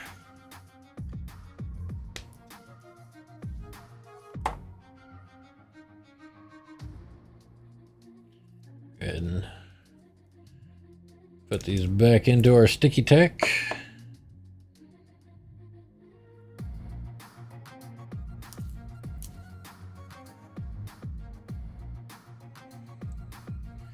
And grab our Null Oil again.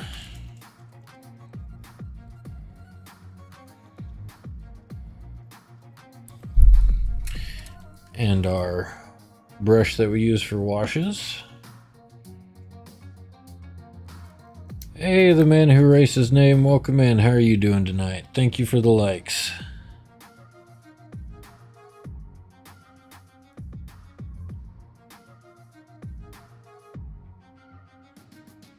Hope everything is going well for you.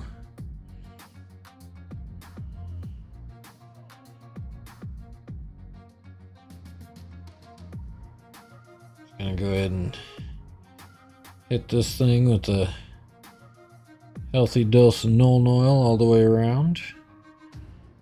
Making sure it pools down into those little low spots. Bringing out all that nice, beautiful detail.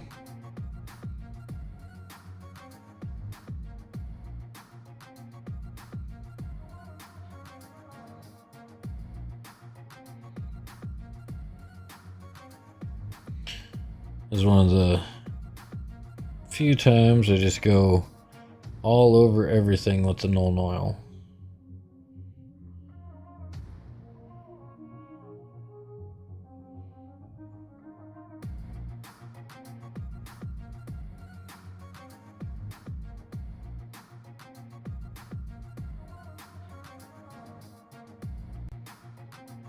Making sure we get a healthy amount on there because we want to cover up a couple of mistakes. Just bring some detail out on the model.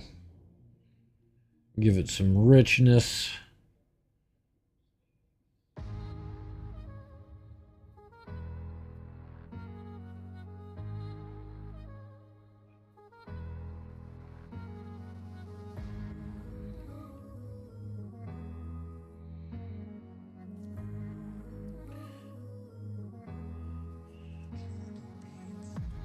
But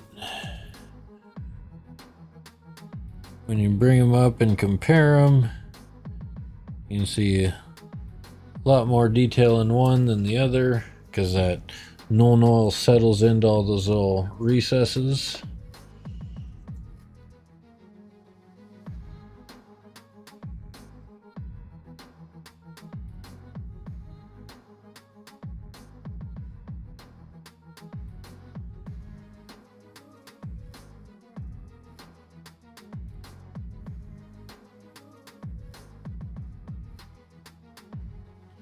And as usual, we'll have to give these some time to dry. Every time you do a wash, you gotta make sure it has plenty of time to dry so you're not smearing your paint job around.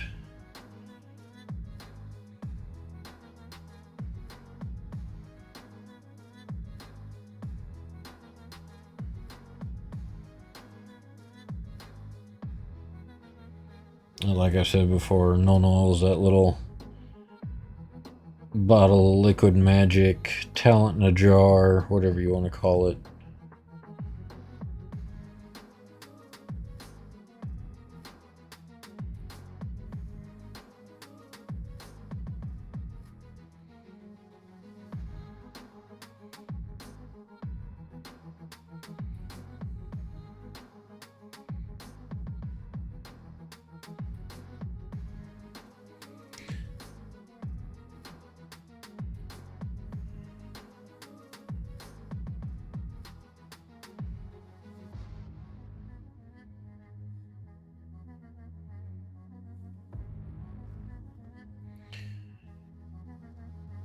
Alright, we'll give those a few minutes. Really. I'm so excited about painting my minis. Keep leaving my brushes standing in the water. I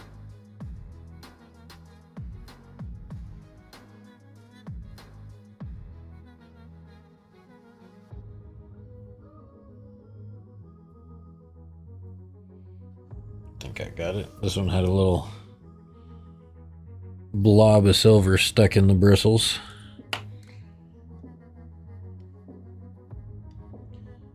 Although Nuln Oil is one of those interesting paints, you can't ever tell if it's completely dry because it does leave kind of a shiny finish, or glossy.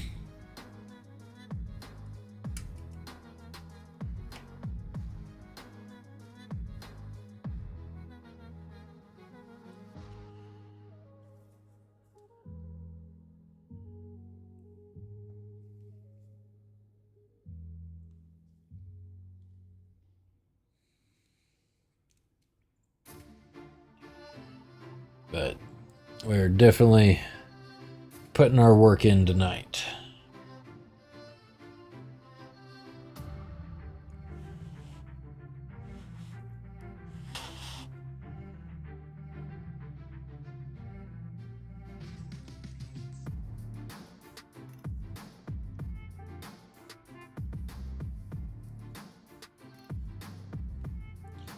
Start with this one.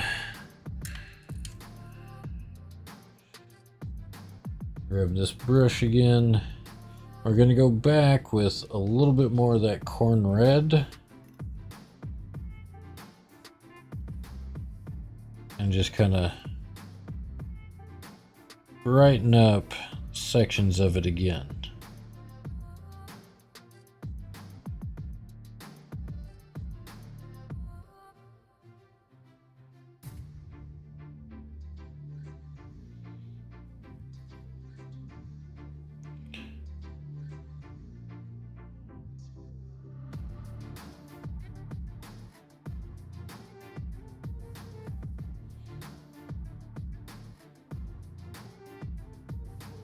Just kind of hit and miss over the portions that you did the Nuln Oil. Just kind of bringing that color back out a little bit.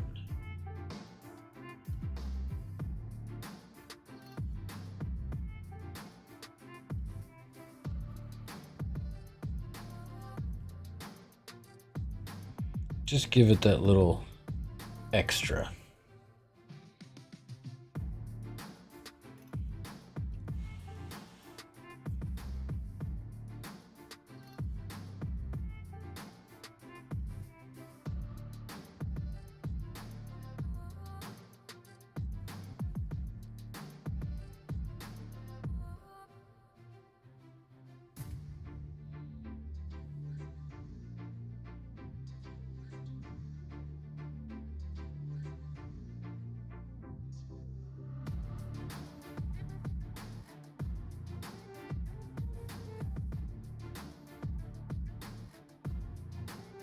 So we're not going for complete and total perfect coverage. We're just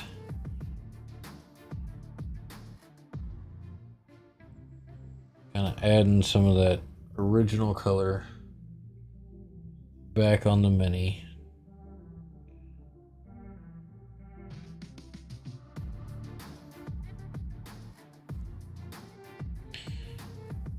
Hey, Johnny Ringo, how's it going? We're making progress. Spent 2.5 hours tonight painting 2 Meltas.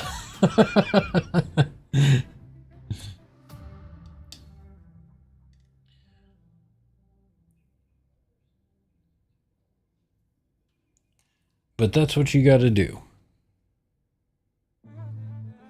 So you gotta get that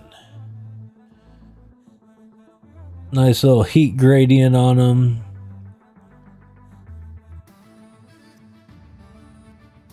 Just making it fancy.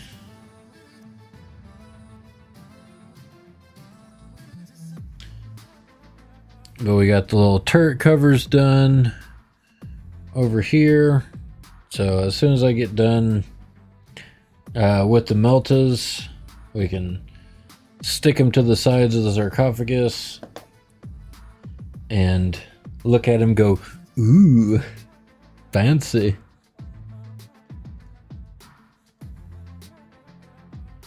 But it has been taking a while tonight, and just because I'm so like super detailed on some things that it's not that big of a deal. It doesn't have to be that detailed, but I enjoy it.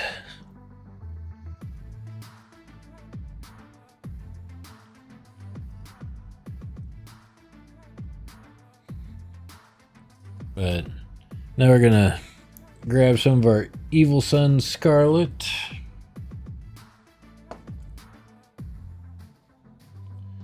Okay, let's not slide stuff across our desk and scratch the paint off of it.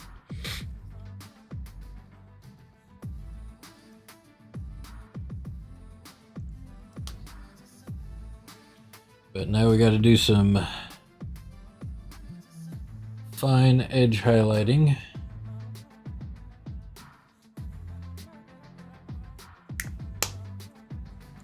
That will hopefully be enough paint.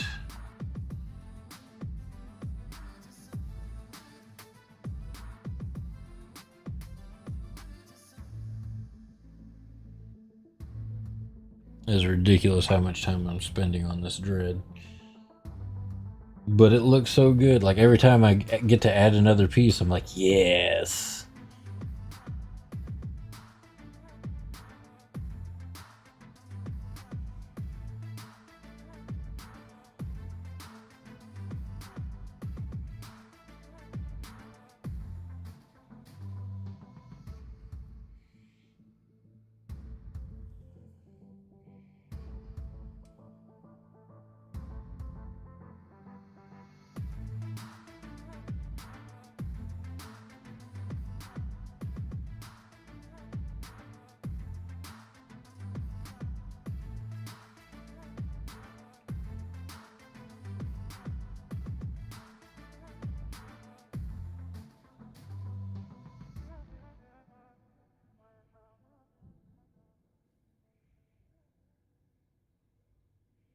This is very, very tedious work. But when it's done, everyone will admire it, but you will truly be happy with it. I mean, this is, going to be probably one of my, centerpiece models for my army.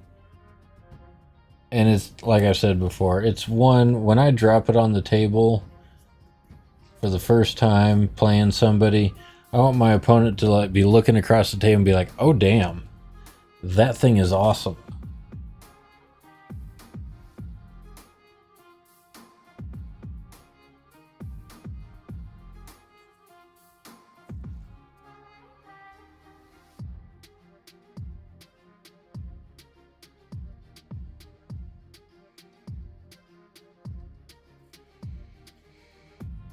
Yeah, knowing how much time I put into it. Yeah, like every once in a while, I'll like go through the TikToks that I posted about it, and I'm like, that one's 3 hours, that one's 3 hours, there's another 3 hours. Like every update is 3 more hours.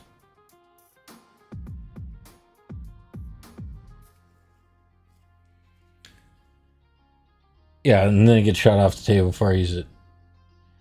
I may get my ass kicked, but I'm gonna look good doing it.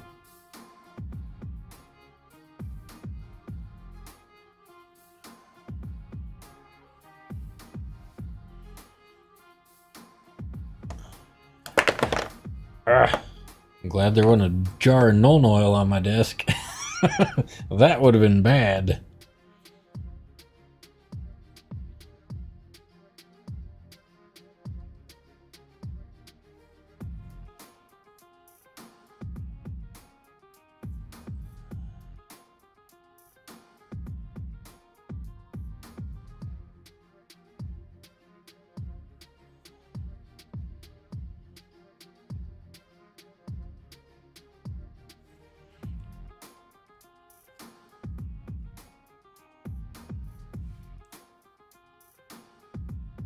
Yep, I'm happy with that.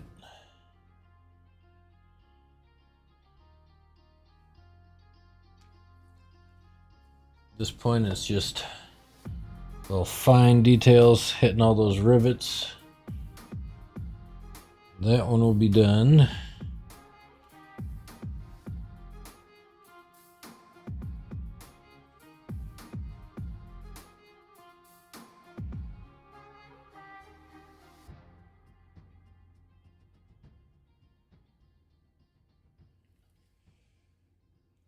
So some of these spots, it's like there's no point in me painting it. This entire side of the gun is going to be covered up by the Mini when it's assembled.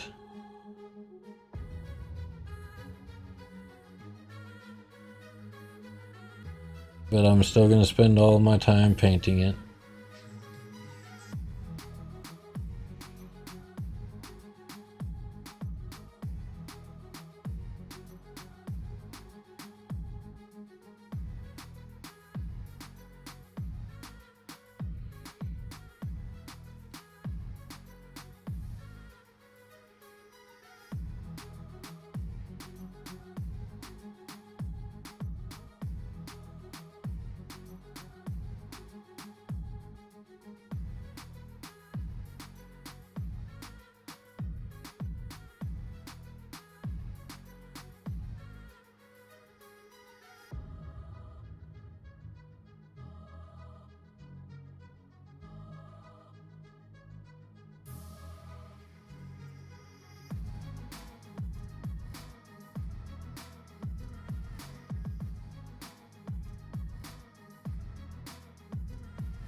In my super focused silent mode again.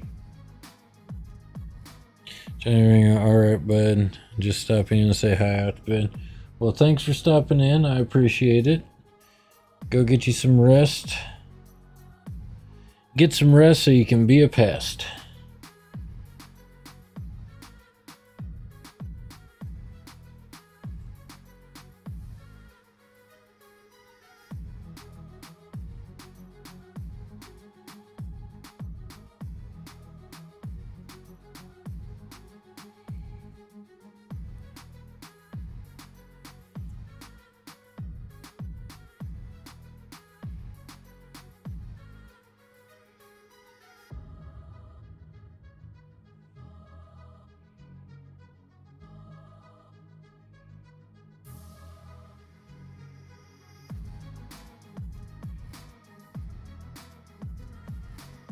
Oh, looks like I already got that side of it.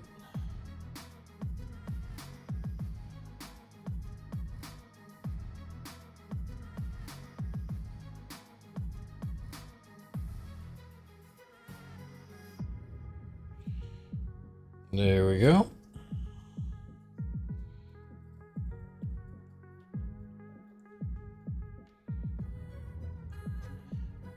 I think I might actually get these done tonight.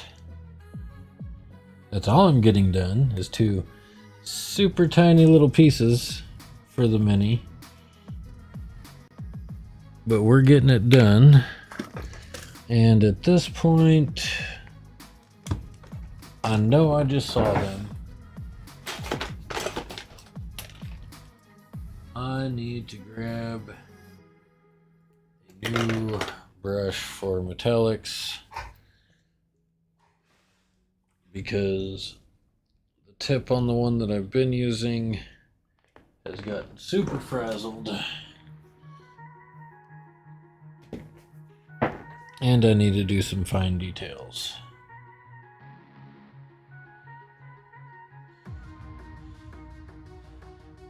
So, breaking out a new brush. This is an Artsmith brush from Joann's, which is closing down. So I made sure to go over there and grab some brushes.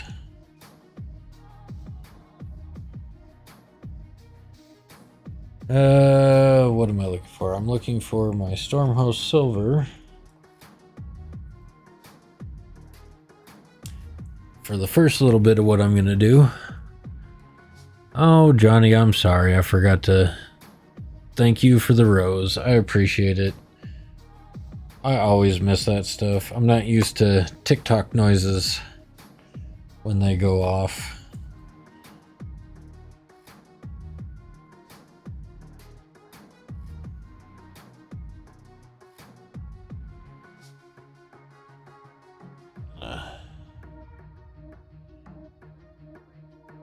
Brighten up the front edge of these barrels real quick.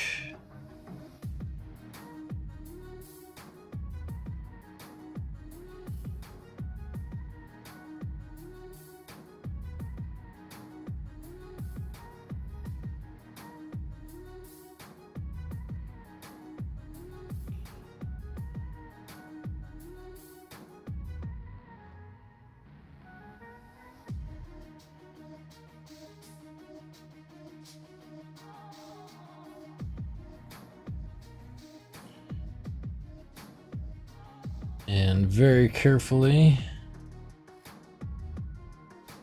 along the edges of these holes,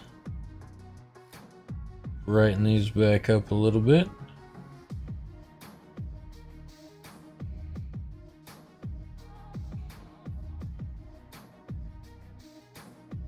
And one of the Discord chats that I'm in is sending lots of messages at the moment. So sorry if you all hear that on TikTok. I don't have them going through on Twitch, I don't think, but maybe it is, maybe it isn't.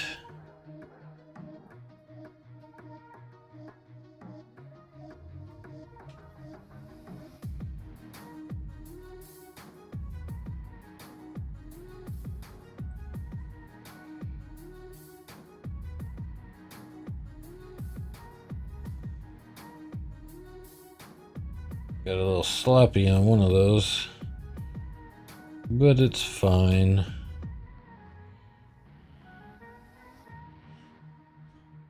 We're getting it done.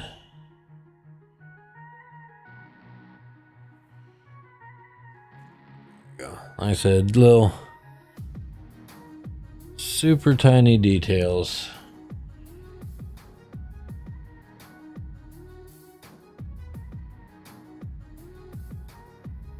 Are what make your mini stand out.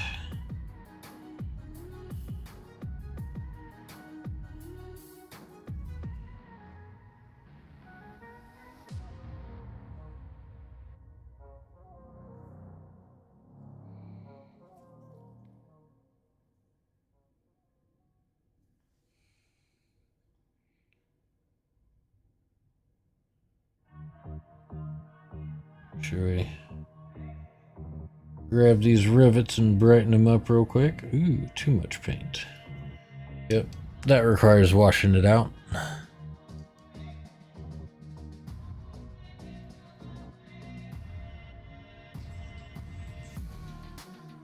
Sometimes I get a little overzealous dipping into the paint pot.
Almost done.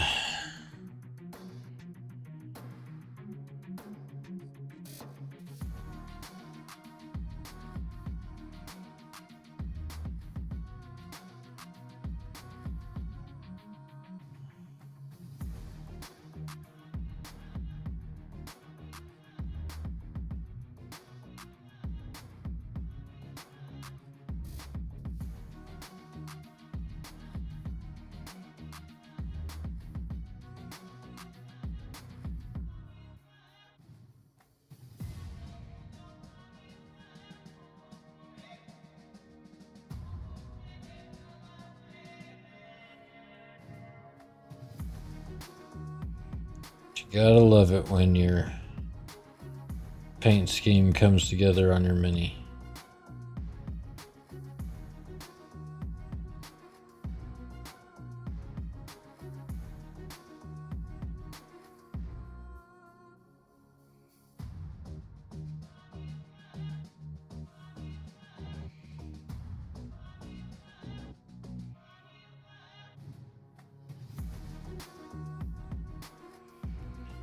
Keep getting an excessive amount of water up on that metal part of the brush.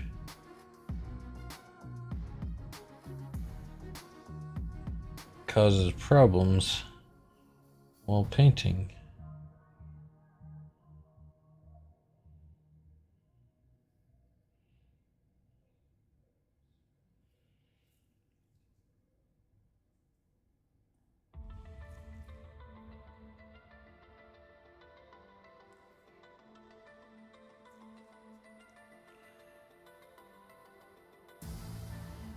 Well, there's a touch-up that needs to happen. Yeah, that's probably fine.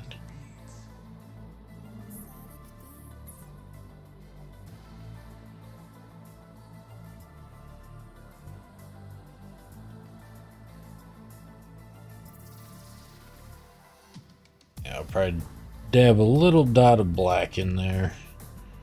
Kind of help cover that back up. Got a little bit too much of the silver in there.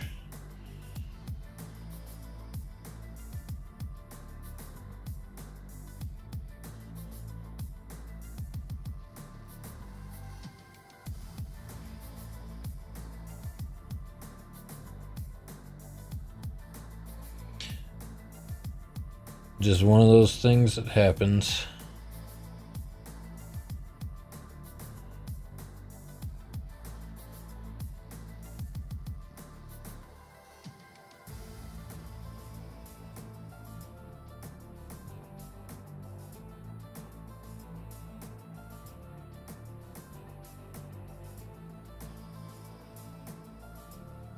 This is not a very good paintbrush. I've never tried this brand before.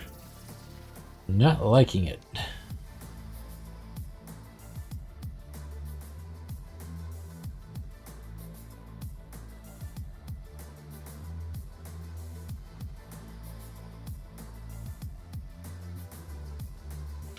But it's fine. It's getting the job done.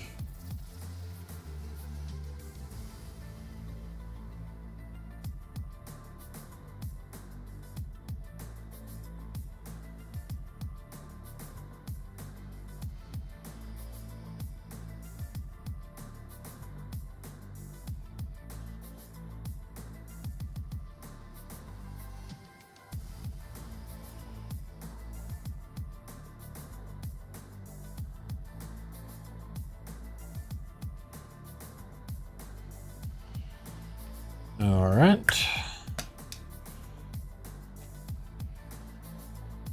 Rinse that out real quick. Rearrange my paints because I'm putting them away out of order.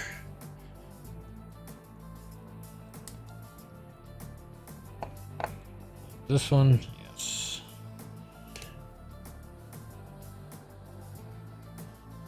Grab a little dab of black. Fill that back in a little bit. Put that little highlight back where it's supposed to be.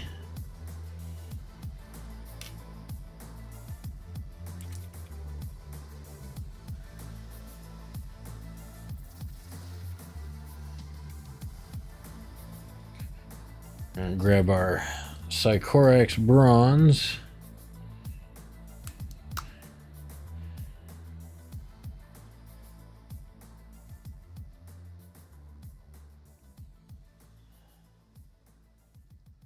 And do our little rivets over our Balthazar gold.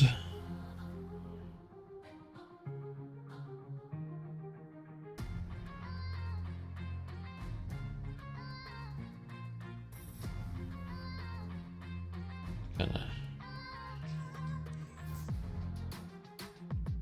grab a couple little highlights here and there.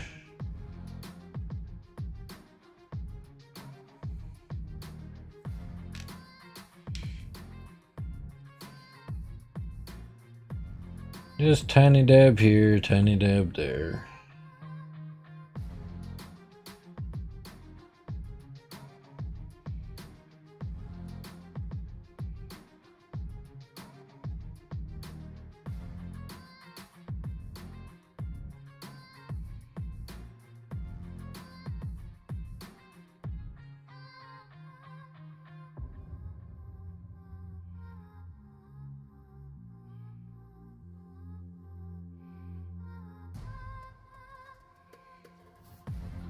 And those are done.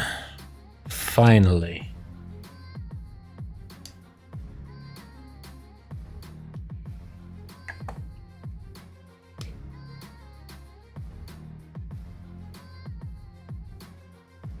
All right. Set that down. And we have to figure out exactly which way these go on here. So this one goes on this side. Like all that detail work, look how much of it gets covered up.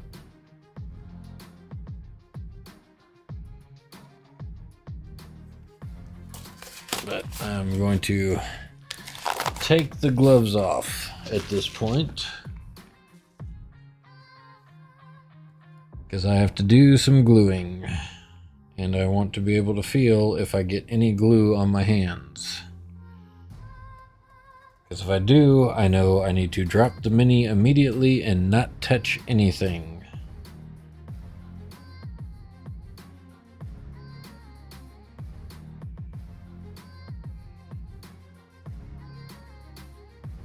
Just gonna smear a little blob right in back here.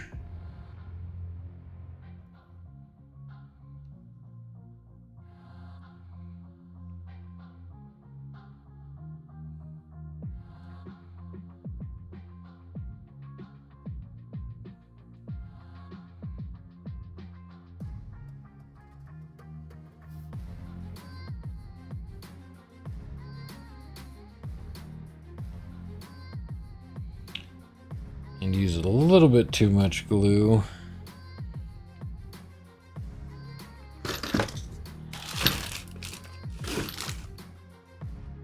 So grab one of our trusty toothpicks back here. Scrape that out.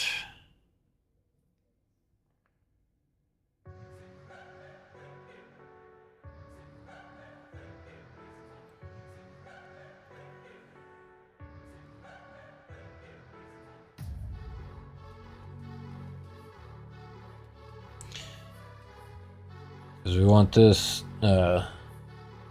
little section of channel to be free of glue.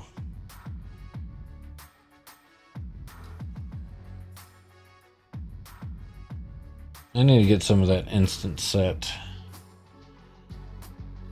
for when I make little mistakes like this, so I can scrape it out and then spray it real quick to instantly cure the glue.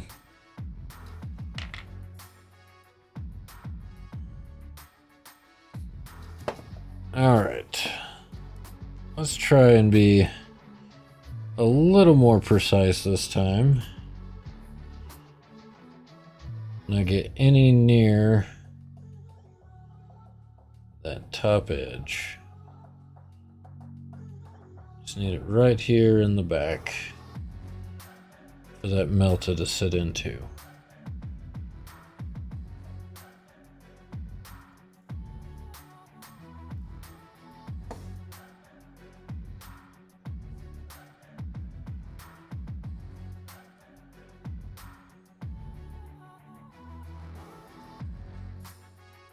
So we get a nice squish into there.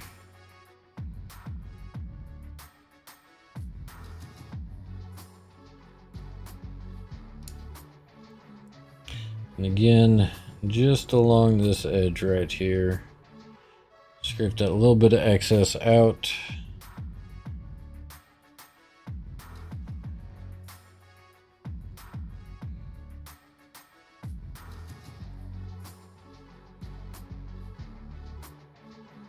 And there you have it. 3 hours of work on 2 tiny little guns. Absolutely ridiculous, but worth every minute.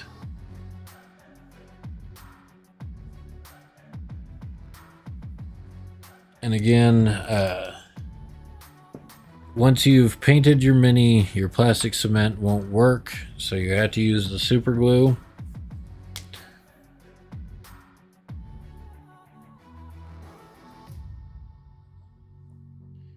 And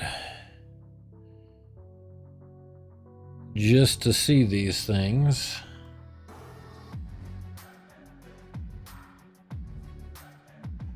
very carefully going to set them in there.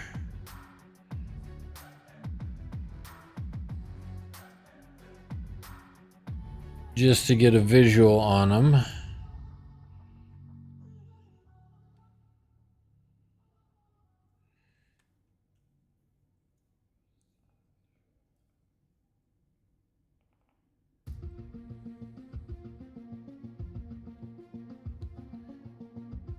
Yeah, those look nice. I like those.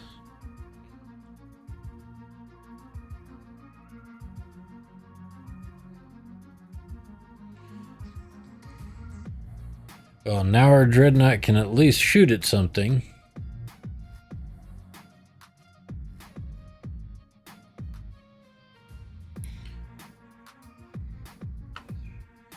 But we're gonna pop those back off and make sure that super glue is dried entirely before leaving them stuck on there too long.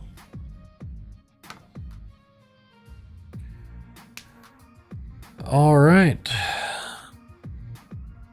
Looks like our next pieces we're going to be working on are these 2 parts of the upper shoulders. They go on either side of the sarcophagus. So that will be tomorrow night, and we'll see how far we get on these. But very excited about this. Finally getting to the point where we're seeing some major progress.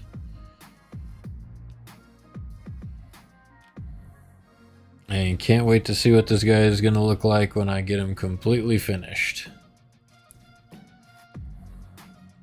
But thank you everybody for coming by and watching tonight. Very much appreciate it. We'll be back tomorrow night from around 7 to 10 p.m.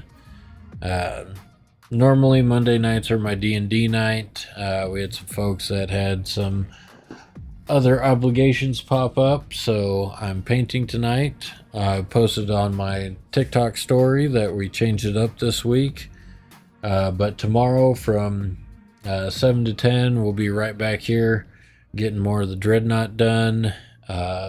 And then Thursday is going to be our D&D night this week, I think, assuming everyone is able to make it.